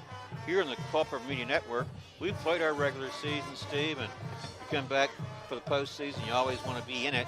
You want to be in it with both teams, but sometimes you don't get to choose. And so you go with what you got, and the community now is watching the Blue Devils pulling for them, and they've got a chance here to win this football game. And I think you're right. I think you got to play field position, but they're lining up like I think they're going to go for it. Well, maybe they're going to try to draw them off again. I don't know. I'd rather see how far deep. Look how deep Terrell's back. Yeah, they're going to go for it. This is Terrell. They hitch their wagons to him, and he doesn't get it because Goochland stiffened up on defense to stop him near the line of scrimmage. He needed 2 yards. He didn't get any. Well, that's where he should have busted it outside, Mark, and gone. But, I didn't like that play call there. I think that you could have swung the momentum back over to Goochland's side. Now you got to get your defense, call up your defense right now and make some stops. Well, when you think about as many times as Goochland's had the football around this starting point each time, only to come up with 10 points, maybe the Blue Devil philosophy is, hey, we know we can stop them on defense, just don't let T.J. Tolles get loose. Right. Goochland has it on its own 47. Tolles is going to swing it near side to the running back. This one incomplete. Is that a lateral? It's a lateral. If that's a lateral, it's recovered by Larry Williams. It is a lateral. Yeah, it's intended for number 10. That's Gabe Liptak. They were trying to get him sprung out of the backfield, but it was too short, and it was a lateral rather than a forward pass. Yeah, he had to catch it, and they said it was a lateral. And again, that gives the Blue Devils momentum back. That was a bad play by Goochland. I saw that pass, and you did too, Mark. It was definitely, maybe we can go to replay real quick on this. And there it is right there, the lateral. It is definitely lateral right there, and Culpeper is right there to recover it. Good play. Liptak knew it. He was trying to get on top of it. Larry Williams beat him there. Ball back to the Blue Devils, and that means Malachi Terrell straight ahead. He goes, and he lunges forward for yardage. Ball was at the 37. We'll check the spot here. It looks like he got to the 30. Yeah, 7 yards. 40. Remember, it's a little difficult seeing the lines here tonight. Or is it, Steve? Because there aren't any hash marks. There are not any hash marks. They're trying to set the 30. Was that another first down? No, he picked up 7. Okay. So it'd be 2nd and 3 from there. And let's check the clock. Okay, clock running. 2:25 to play. Third quarter action. Here at Goochland High School, we're tied up 10-all. Blue Devils and Bulldogs. Bennett Southern handing off Malachi Terrell. Here's Terrell. Makes the cut, then goes forward. He will have a Blue Devil first down. And that's what you got to do now. Culpeper's got to use its strength and just keep pounding on that Bulldog defense. Look, he got to the 23. First and 10. All right, clock running. 2 minutes. Third quarter action. 10-10. Keith Jackson said, we're in a real barn burner now. Well, I think we're in a game that we called. We said, looks like a really close matchup. And that's what we got so far. Of course, it could turn, and some team could run away with it. But it doesn't look that way. But the Blue Devils looking to capitalize here and, of course, use the clock. And I think they've called a timeout. Yep. Blue has taken a second timeout. And see, that's, that gives, is that timeout Culpeper or Goochland? I think it was taken by Culpeper. So Culpeper's got one timeout left. All right, let me tell you, this broadcast brought to you by Cash Imprints. From shirts to banners and everything in between. Imprint your message on the community with Cash Imprints. 317-1473. So it'll be interesting to know how some of the other teams are doing. Yeah. Got to pull for Orange County. Yep. We don't have to, but I live down there. So we got to pull for and they're Class 4. And then you got to pull for the Battlefield teams. Right. You got King George, and they're playing tonight. They're undefeated. They got to play Chancellor again. And speaking of Battlefield, we can pull for Battlefield High School. They're Class 6. Yep. Under first-year coach, fellow we know pretty well, Greg Hatfield. Yeah. And congratulations to Greg and his staff and the Battlefield football program, 10-0 regular season. Yep. And were they a number 2 seed in the region? Number 2. No, they're number 1 in the region. They're 1 in the region, but number 2 overall in the state. In the state, exactly. All right. First and 10 Blue Devils. Malachi Terrell, right side this time. Stood up, pushed back. Finishing on that tackle for Goochland was Omari and Quarles. So, Culpeper is going to be, they get out of here in the third quarter tied, and then they can just try to wear on you in the fourth quarter. They get down there, and I think if Culpeper can score here, they can pretty much, they're trying to impart their will, so to speak, right now under the Bulldogs. And if you're the Blue Devils, how do you not feel good about your chances? I know. I mean, you can beat this team. It's tied up. It's 2nd and 10. You've got the ball at the 23. You're in some sort of scoring range, whether it's touchdown or field goal. If you're Malachi Terrell, you're just going to be breaking tackles, and you got that nose to the end zone. He gets down to about the 6-yard line. That is a gain of 17 yards and a first down for Culpeper. Steve, let's go back to these stats, courtesy of Devin Payne. He had Malachi Terrell leading the Fredericksburg area with 1,458 yards coming in. 14 touchdowns. I don't know how many yards he's got tonight, but so far he does have the Blue Devil touchdown. So he's got 15 on the season. And after that run, it looks like he's going to be thinking about his second touchdown tonight. And I just keep feeding them, because right now they're getting good push up front by their offensive line, and they're starting to wear down that Bulldog defensive front.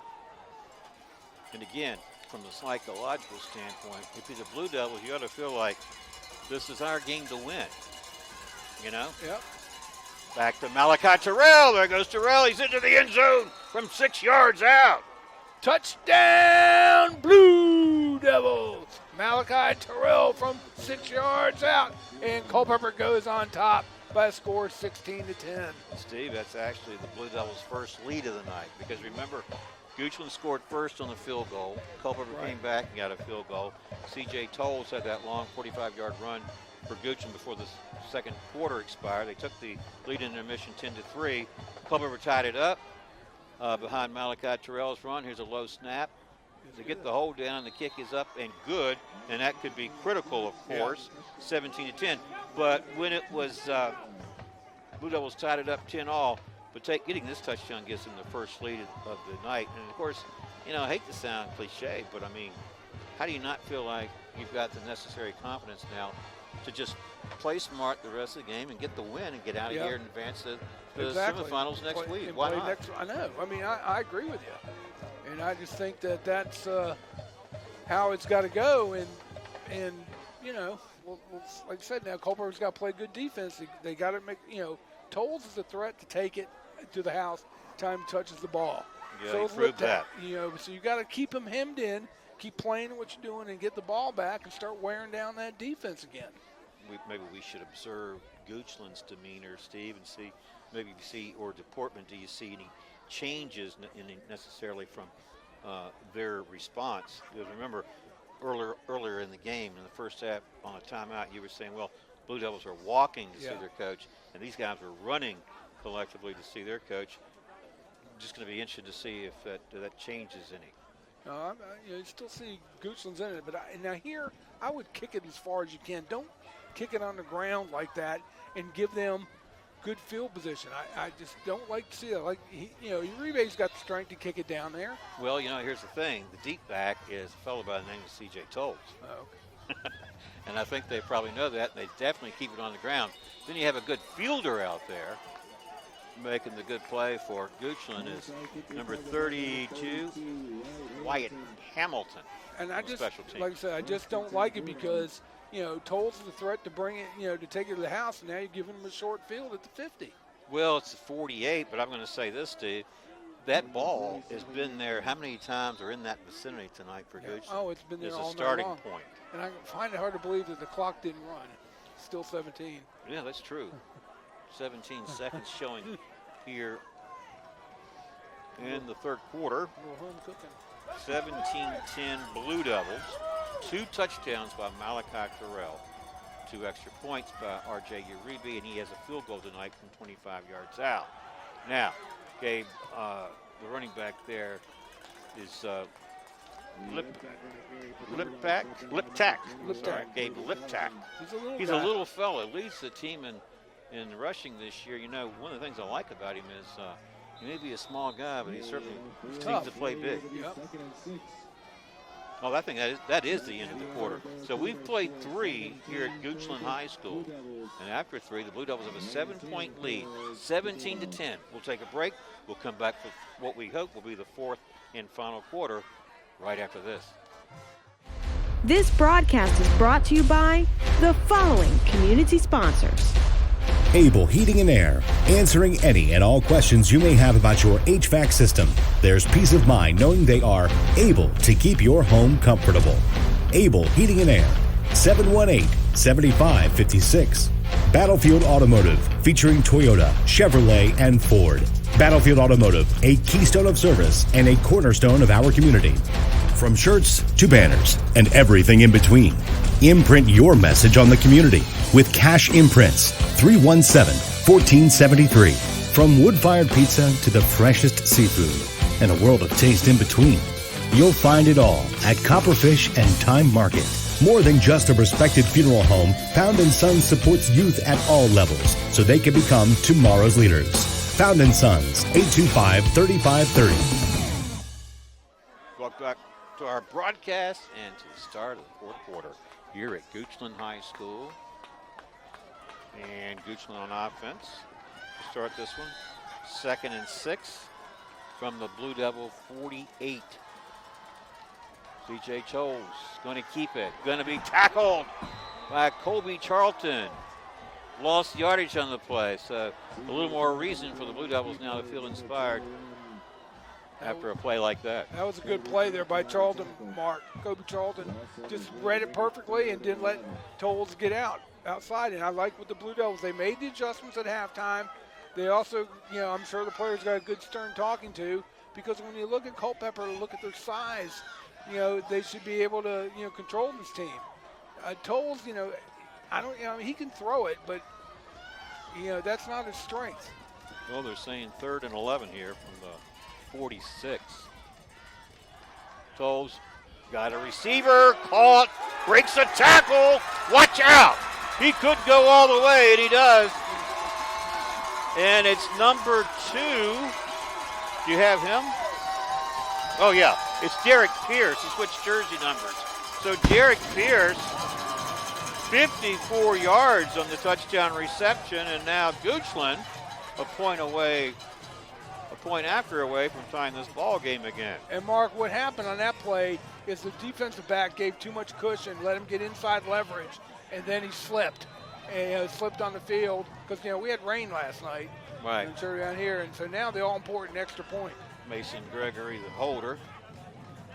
Tyler Black, the kicker. Snap, hold is down, kick is up, plenty of leg. It's good. We're tied up again, 17 all.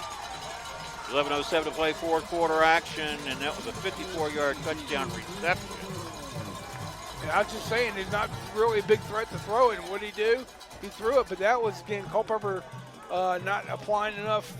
They gave too much of a cushion in the backfield right there. And it was yards after the catch. Yeah. Right, 17 all. Fourth quarter action. Now Culpeper gets the ball. Now I'd like to see Culpeper get the ball back and start doing a methodical drive down the field. Eat up the clock, keep feeding Terrell, but don't make any mistakes. And hold on to the football. All right. Well, this broadcast brought to you in part by Fountain Sons, which is more than a respected funeral home. They support youth at all levels so they can become tomorrow's leaders. Fountain Sons, 825-3530.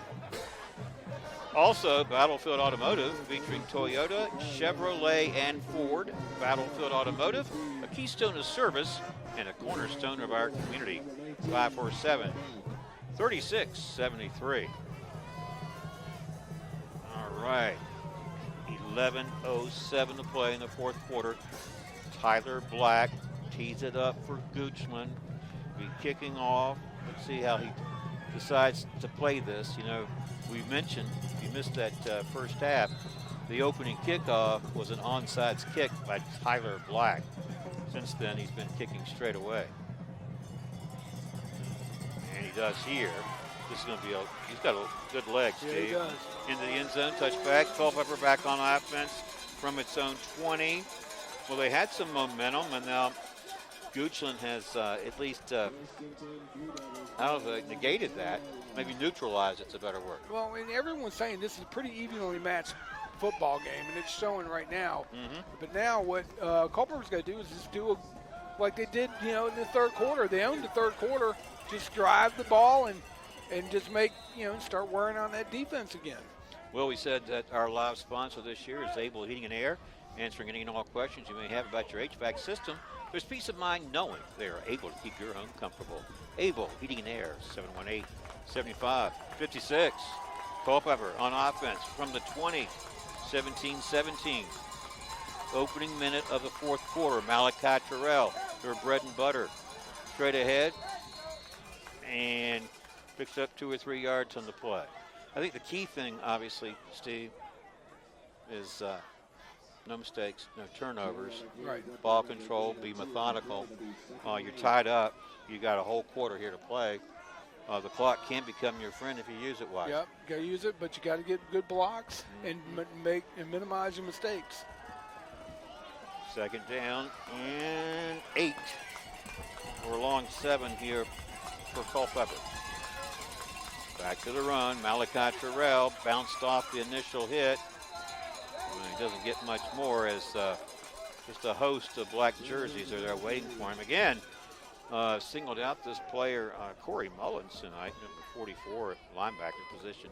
He's had a good nose for the ball for this Bulldog team. Now it comes up a big third down here, Mark. Mm-hmm. You're deep in your own territory. You don't want to make a mistake, but I can't, and Sutherland's going to have to put the ball in the air sometime. Okay, could be now. It's 3rd and 7.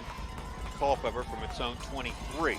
Jakari Edwards on one side of Sutherland and Malachi Terrell the other. They're going to block. Sutherland steps up.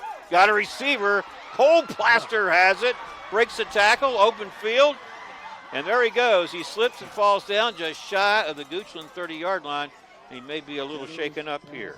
Yeah, he looks like he might twist his ankle a little bit. Yeah, he's trying to. Culpeper gives him a big boost there. Oh, let's get into some receiving yardage for this team. That's Culpeper down. Yep. What do you think happened on that play? It looked like he twisted his knee or his ankle, got it caught in the turf, and but he got a good block there by by number 63 for Culpeper. That's Tucker Dean, Yep. and I think that his ability to run in the open field served him well too. He made the most of that. Culpeper was the receiver. He's being tended to now. According to Devin Payne, he came in to tonight's game leading the team with 28 catches for 332 yards and 1 TD. Now his teammate Alex Lowe, who wears jersey number 16, is second on the team with 11 catches. But Plaster up back on his feet now, and I think he's probably going to be okay, don't you? Yeah, well, he's favoring that ankle. It looks like he twisted the ankle. So now, Culpeper's driving. Now they're down into, almost at the knocking on the red zone, but now they just got to, like I say, they use that pass play perfect. Looks like they have it now at the 32 of Goochland, and it's 1st and 10 from that spot. We've got 9:36 to play in the fourth quarter. Again, we're tied 17-all. And, a field goal could win this for either team. I go back to that because that's how our scoring started tonight. Well, but also, Goochland's got a better kicker than we do. Nothing against Uribe, but I think he's got longer range, no doubt. Malachi Terrell, straight ahead the ball carrier. Gets about 4 yards in the play, brings up 2nd and 8. Well, you'll take that on 1st down, won't you? Yep, Anytime. You get 2nd and 6, and if you get 4 yards, now you're in 2nd and 6, and you're in operating territory. Mm-hmm. And you can, be able to dictate. So right now they're just, like I said, Culpeper's. They've already got the play. And I think Culpeper can hurry up Goochland a little bit too. Mm-hmm. Jakari Edwards back there, closest to Sutherland. And then Malachi Terrell behind him. And this is Jakari Edwards' first carry. They're trying to strip it from him. Unable to do so. And he doesn't pick up much, if anything. Now we got a penalty flag coming in. This is going to be unsportsmanlike. This is going to be interesting to see how they assess this here. Yeah, they're going to go against, is it going to be against Culpeper or is it going to be against? Well, it could be against both, which would be offsetting. Yeah, offsetting. That fellow in the white hat there, Steve, he's thinking about it, isn't he? Yeah.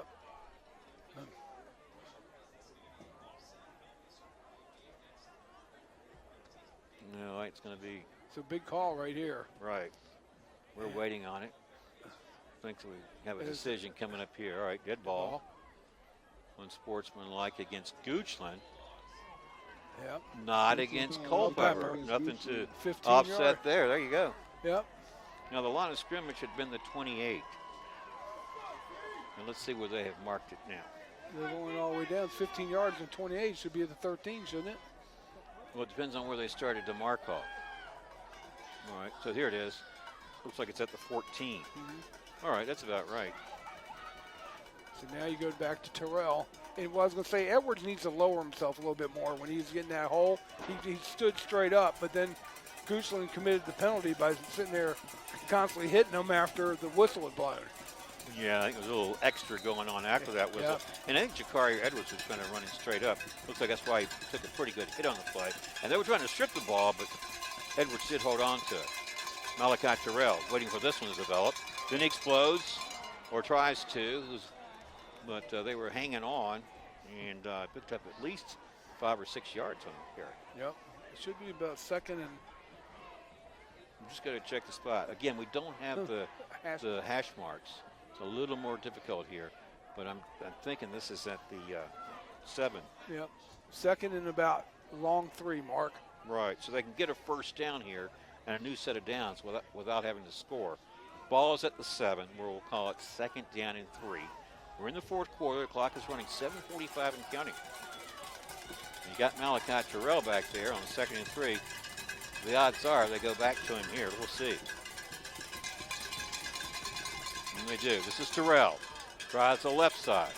And they're turning back and throwing to the turf. Malachi Terrell wisely gives the ball back to the official. And let's see where the momentum is and see where they mark it.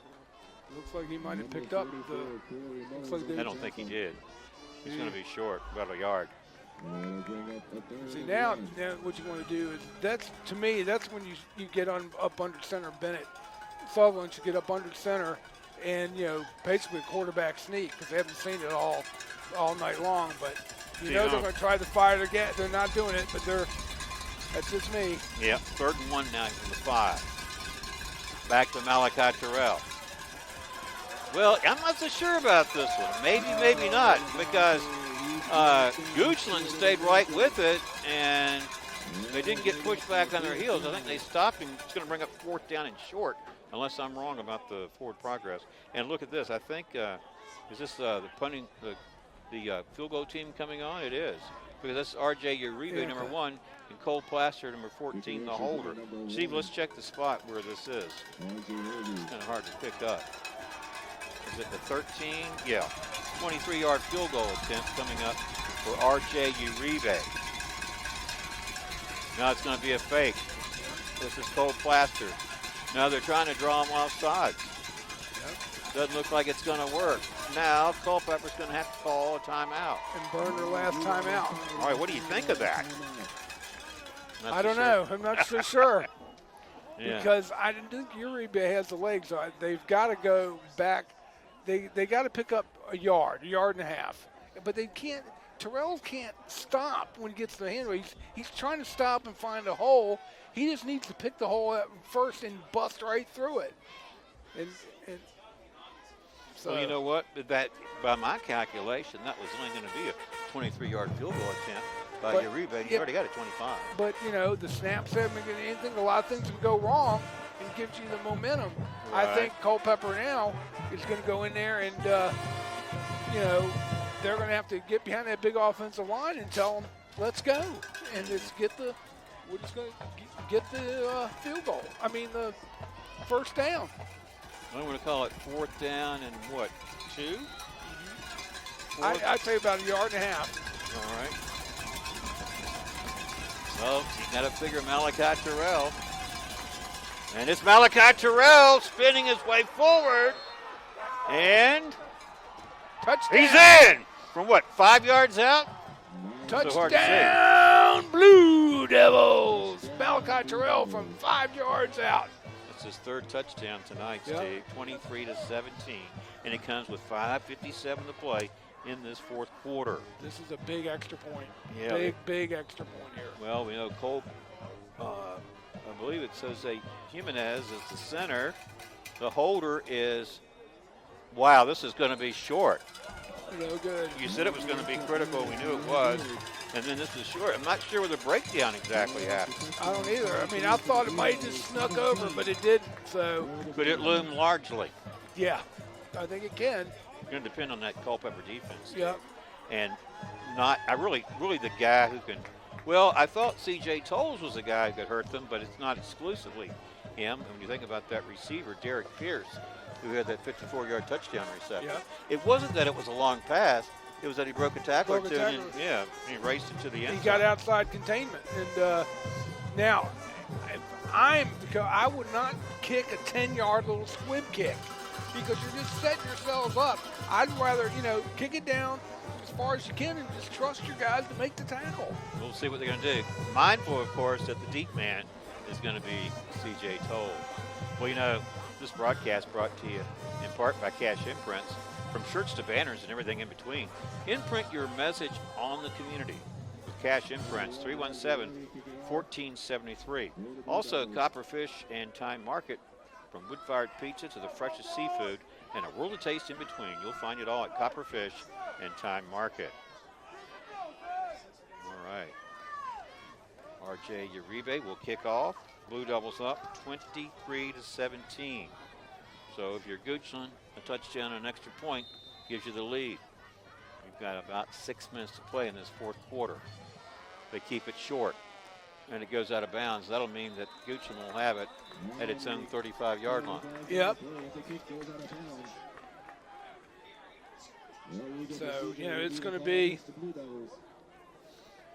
Now, where are they going to give it to 35, right? Yeah. 35. Yeah. Mm-hmm. Well, that is true. So, again, winner will move on to next week's region semifinal game. Loser will have to call it a season. That's the nature of the beast in the postseason. And they're giving the ball on the 40. No, 35. Taking a little while to. There's a false start or legal procedure against Culpeper. And now they have it at the 38. I'm not sure I can explain that.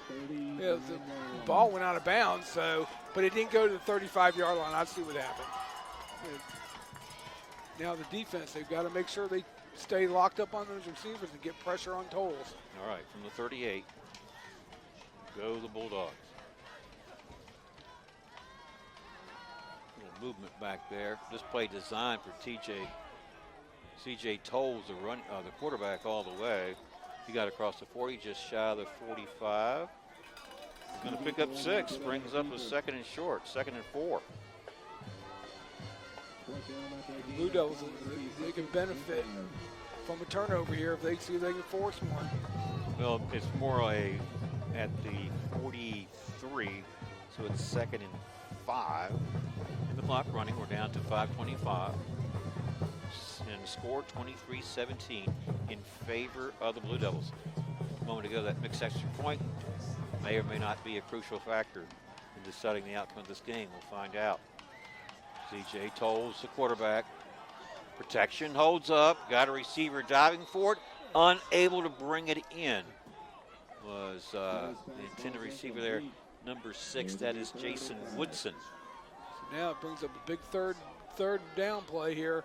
And see if Culpeper can hold him out here. But I look for Goochland to try to go here on 4th as well. Steve, this is where Culpeper really has to be disciplined because they hurt themselves in certain third down situations. Yeah, they got to play sound football. They got to be, make sure that they keep Tolles hemmed in and get a good pass rush on him, and see if they can force an incomplete. Well, maybe Tolles has decided he's going to run this one. Gabe Liptak is back there. Tolles is going to throw. This one looks like it's incomplete. That was a good play made by number 16, Alex Lowe.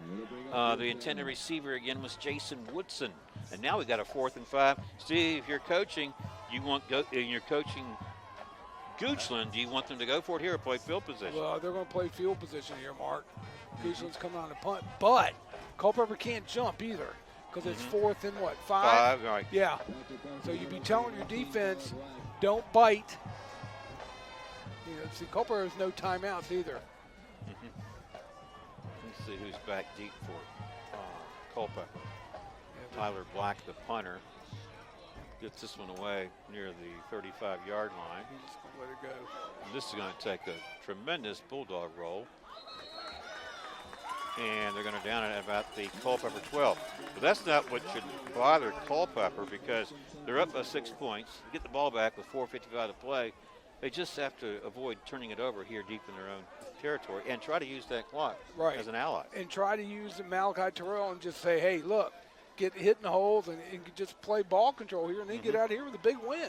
You got it. Well, again, we mentioned that we're grateful for each and every one of our supporters of Blue Devils and Cyclones football this season.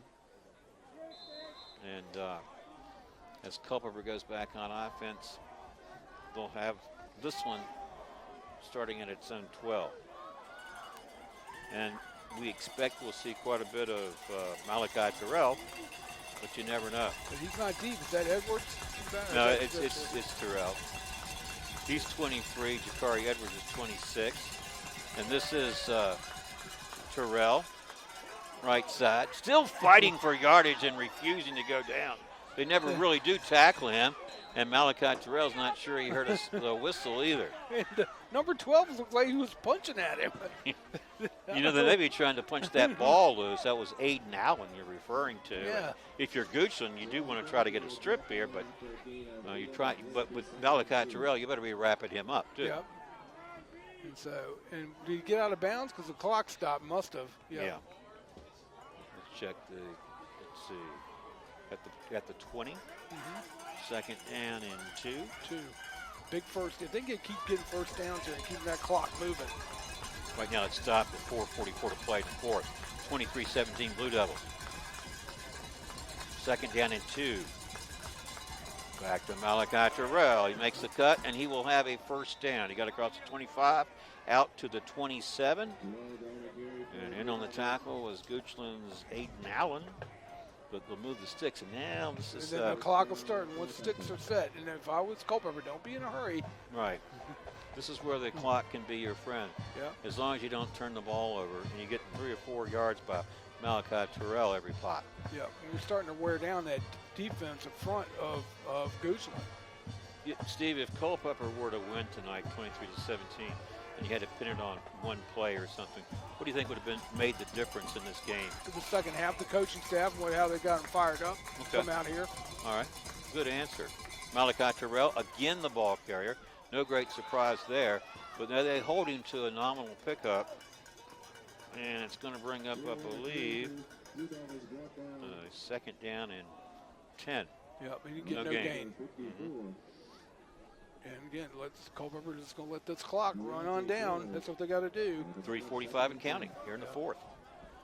Again, 23-17 Blue Devils. It was 10-3 Goochland at the half.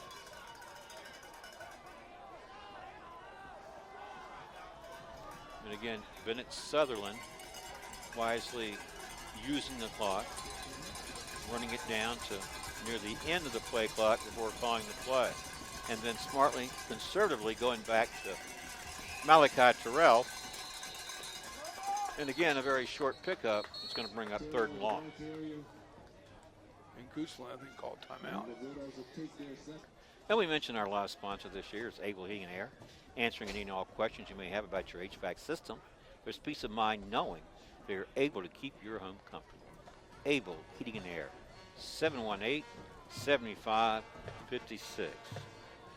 Stu, we've got all our spots in tonight. Yep. What do you think of them out? That's good. You know, now, see, here's what I would do. If I was a coaching staff, because it's a safe play, do a screen. Because you know they're not going to be looking. They're going to look for Terrell and just kind of float him out, let him come on in, and just float the ball right over top and let him pick up and pick up the yardage. Now, that's me. But, you know, the coaches have confidence in Sutherland to carry that out. But, you know, if you're Culpeper, you almost need a first down here because otherwise you've got a punt. And you get the ball back to Goochland with really about 3 minutes to play. Right. That's ample time for them. Right. And so what you got to do is, you know, like I said, I still like, I don't want him to hand off use Terrell as a decoy. 3rd and 10 at the 27. Crucial 3rd down here for both teams. Sutherland going to swing it out to Jakari Edwards.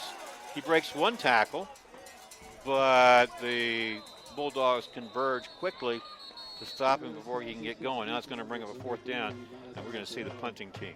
Now, did he step out of bounds? I don't think so. The clock stopped. All right, we're down to 3 minutes exactly.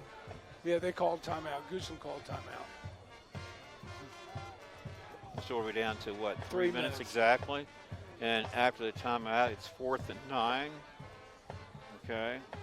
All right, well, so Steve, you're saying that probably if the game were to end with this current score and it's 23-17, you would say since it was 10-3 at the intermission, that maybe the difference in the second half. They came out with a more fired up attitude, I think, and more sense of purpose.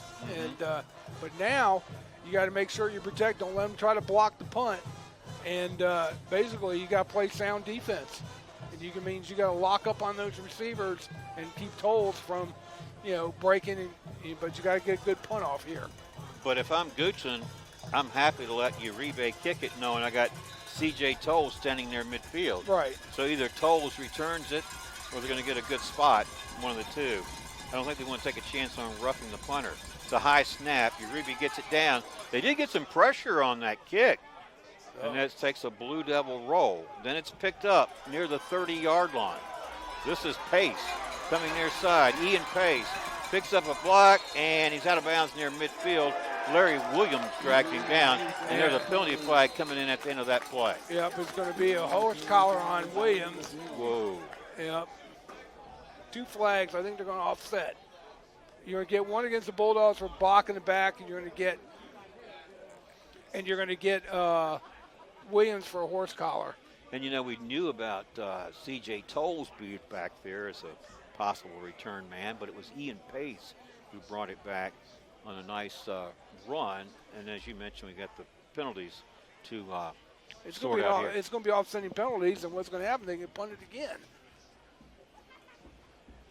But if it's a dead ball foul after play, doesn't Goochland have it from that spot? Yeah, I mean, it's going to be a dead ball. It's going to be offsetting penalties because they're going to get Williams for a horse collar tackle out of bounds, and then they're going to get. Here it comes right here. The Bulldogs. All right, is there one against Culpeper? Well, they're not saying there's one against Culpeper. No, they're not saying. So now they start to mark off this 15-yarder against the Bulldogs. So instead of having it on the Culpeper side of midfield, Goochland is going to have it closer now to its 40. Yep, and Goochland right at the 38. And Goochland does not have any more timeouts. Neither does Culpeper. So the Bulldogs trailing a 6, 23-17. 2:45 to play in the fourth quarter, Steve. And the Bulldogs will start on their own 38. I just don't want this missed extra point to come back and haunt the Blue Devils. Right. Well, really, if you're the Blue Devils, the big thing is, I hate to say a flex defense, always hated those things. Yeah. But you just can't give up a big play. Yeah, just can't give up a big play. You got to get pressure on Tolles. You can give them 5 and 7 yards a pop, but you can't give them a big play. Here comes pressure from Holland. C.J. Tolles stepped away from that, but then Larry Williams and Quentin Butler combined for a Culpeper tackle there. The clock's going to run, dude. Right at the 40, second down and 8. You're right, Steve. Clock running, 2:30 and counting. Goochland, as Steve says, has no timeouts. It's 2nd and 8 from the 40. We got movement. I think this is Will Holland for Culpeper. He just looks like he might be doing a push-up. It's going to be, it stops the clock and gives them 5 extra yards. And again, Will knows better, and he's got to, control himself a little bit here. Don't hand it to him. Second down and about 5 there. Yeah. Low snap, good bounce for Tolles. He's got the protection, and he heaves it downfield. He's got a receiver, and he dropped it. Oh, that was intended for Jason Woodson. He had a step with the defender.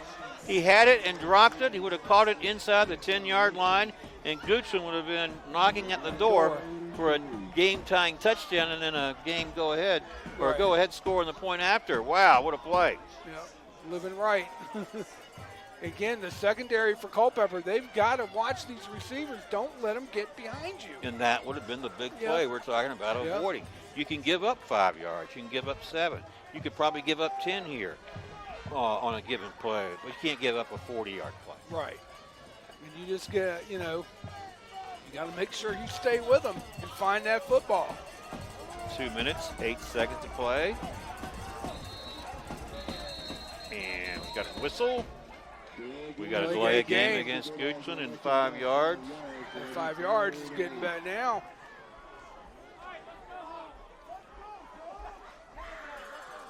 And that's going to be 3rd down and 9. Yep.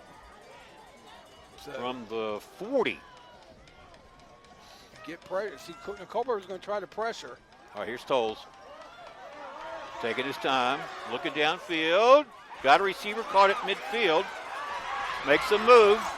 Tackled at the 40. That's a first down. And that is Ian Pace at the Culpeper 40. Goochland still has life. They've got 1:57. And the clock has stopped to set these chains. But see, again, Culpeper's got, they cannot be giving up these big plays. All right, ball is loose. Tolles picks it up. Here comes the pressure, and he runs right in to Quentin Butler as Larry Williams was pressuring from the other side. There's a big sack all the way back at the Culpeper 48. He lost 8 yards. 2nd and 18. Players play hurry up to set up here.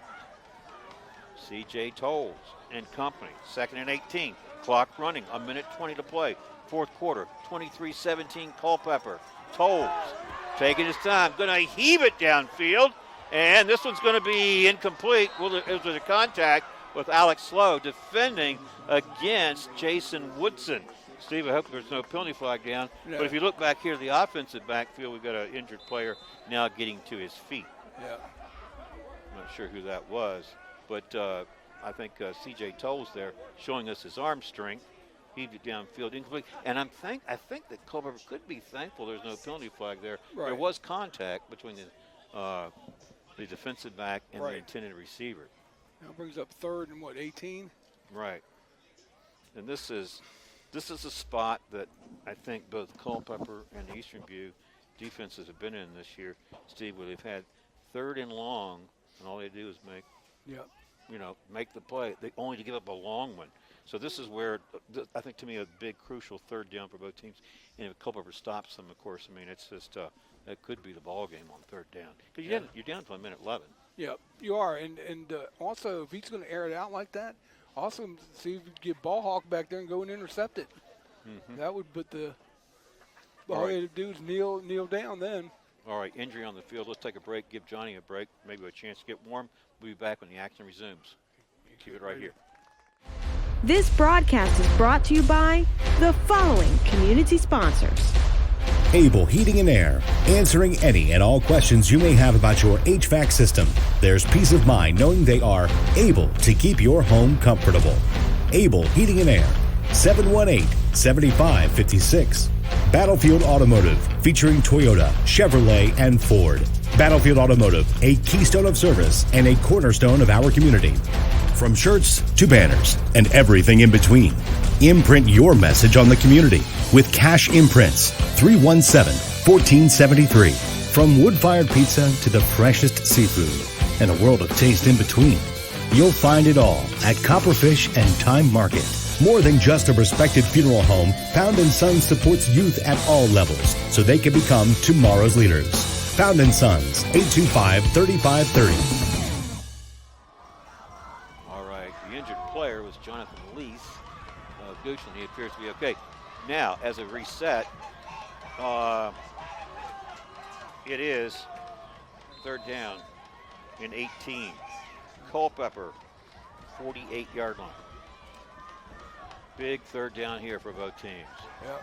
Here comes the Blue Devils. They show some pressure. They throw it. He got a receiver at the 30. And down shy of the 20-yard line. And this is going to be a 1st down for Goochland. Yeah. So this game is not over. We're down to 58 seconds to play. Oh, wow. What? Just saying a roughing the passer penalty. Oh, jeez. How'd that happen? I don't know. It's away from the ball, so I didn't get a chance to see it. How big is this missed extra point starting to loom? Could be very big. 58 seconds to go here in the ball game. The official just keeps walking. Yeah, and right that's there. going to be down at the 10-12. 12-yard line. 1st and 10 from the 12. All right, for Goochland, 58 seconds. They need a touchdown to tie it, and a point after will give them the lead. And they're not going to leave Culpeper with very much. Let's see how the Culpeper defense responds here. 1st and 10 from the 12. Tolles going to pass. Plenty of time. Now he throws. Got it. Receiver is caught in the end zone. Touchdown, Goochland. It's Jason Woodson, and the Bulldogs are a point after from taking a 24-23 lead with 52 seconds to play in this one. How did he get so wide open, Mark? I mean, there are 2 Culpeper players right around there. They didn't even make a play on the ball. What did you say on the missed point after? Yep. That's going to be huge. Yep. So right now, Tyler Black on as the kicker. What really was huge was that roughing the passer. Right, that hurt him. Mason Gregory, the holder. Point after will give them the lead. Here's his kick. Up and good. 24-23. Bulldogs. And 52 seconds remaining. So special teams here, Steve, can give both teams, whichever special team comes up big on this kickoff. I mean, although Culpeper, check their timeouts. How many do they have? None. And they have 52 seconds. We have 52 seconds. Now, they're going to probably kick it deep with the kickoff. So Culpeper is going to get the ball at the 20-yard line, 20-yard line. And now how you got to get down the field 52 seconds, and you got to hopefully you can dial up a play here. So you think Tyler Black kicks straight away and then into the end zone for the touchback? Yeah, yep. So it would seem to me like, well, what about R.J. Uribe's range if needed? Yeah, I mean, you just saw on the extra point where he missed. His range isn't good. I mean, 20 yards, you'd have to get to between the 20 and the 10. Yeah. I mean, but this, Culpeper played good coming here in the half. Thought they had the ball game, but that roughing the passer penalty, and then, they gave Tolles too much time to watch that guy. The receiver who caught the ball had too much. There are two players there. He was just wide open in the end zone. So breakdown in the coverage. Here is Tyler Black's kickoff. Straight ahead he goes.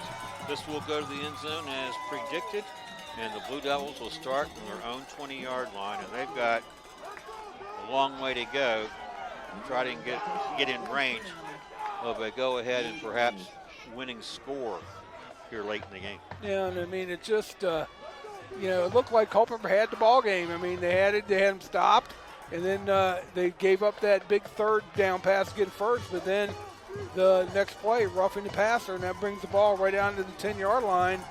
And it just took one play for Goochland, and again, the pass secondary. So now you got to figure out, you got to get it to your. Now what Goochland's going to do is they're going to play everybody back. And Bennett Sutherland going to throw it, of course. This one caught, stays in bounds to Anthony Marshall at the 25. Yeah. You got to hustle. Yeah, that doesn't help them too much on a 5-yard pass if you stay in bounds. No. Got to line up quickly here. 2nd and 5. More importantly, they need a ton of real estate to get in with range, and they're not going to get it there as Jakari Edwards is out to the 30. Yeah, it stops the clock with the moves change. Now they're down to 25 seconds. We could have something much bigger than that, Steve. Yeah, they gotta have a home run. Where's the hook and ladder? Spikes it to stop the clock. Yep. This is where you do a hook and ladder with Malachi Terrell. He just throw it to Plaster and let Well, you need a play like that if you're going to try to cover any distance of the field. Yeah, we've got to see how Bennett's arm is too. 19 seconds on 2nd and 10 from the 30. Long way to go for the Blue Devils. Odds are against them. Bennett Sutherland gets rid of it on the screen. This is Jakari Edwards open field. They'll wrestle him down. What's the clock doing? Down to 7 and counting. I don't think the Blue Devils will get this one stopped. No, they're not. Down to 2, down to 1. There's a snap. Won't do it. Goochland has won this game 24-23. Yeah. Now this is a heartbreaking loss for the Blue Devils, Steve. Sure was. Let's tell our viewing audience how this thing played out. It was 10-3 at the intermission. Remember, it was 3-3 before that run by C.J. Tolles made it 10-3. Then it was 10-10. Then Culpeper took the lead 17-10. Then it was tied up 17-all. Then the Blue Devils came back, got the go-ahead touchdown. Missed that crucial extra point, 23-17. And then late in the fourth quarter, these theatrics by Goochland's offense put them back to tie the game with that touchdown catch. And then the point after turns out to be the difference really in the game, and also not just a mathematical difference, but it was really that close to begin all the way around. Right, and we just said that these teams are evenly matched, and I said that missed extra point could loom large, but what else was loom large was that roughing the passer penalty. Because they had a first down, but the ball would have been at the 35-yard line, and they could have had some maybe they could have done something differently, but this happened right here. They just made too many mistakes here at the end, and plus you burned a lot of timeouts too. Yeah. Well, Steve, the Blue Devils season comes to an end. Ours does as well. Congratulations to the Goochland Bulldogs for their win tonight at home. An exciting thriller and finish for the home team. And Goochland will advance to play in next week's region semifinals. Blue Devils finished the season, so they were 4-6 in the regular season, so they'll finish 4-7 overall. Steve, I've enjoyed another broadcasting season with you and Johnny at Culpeper Media Network, and of course Nicole Wooten's work back in the studio. Our appreciation to our sponsors, of course. And after this, of course, Goochland and other teams will keep advancing into the playoffs, and Culpeper Media Network will likely take a look at basketball season soon. Yep. And me, well, I'll find something to do with wrestling. Yep, you will. All right, I'm sure you'll go. Hopefully you won't go into hibernation. I probably will. All right, enjoyed it. That's our season. So for Johnny and Steve, I'm Mark O'Connell saying thanks for watching and supporting both Blue Devils and Cyclones football again this season, everybody, here on the Culpeper Media Network. Enjoy the rest of the weekend, and we'll see you the next time somewhere, sometime. Next year. All right. All right. So long.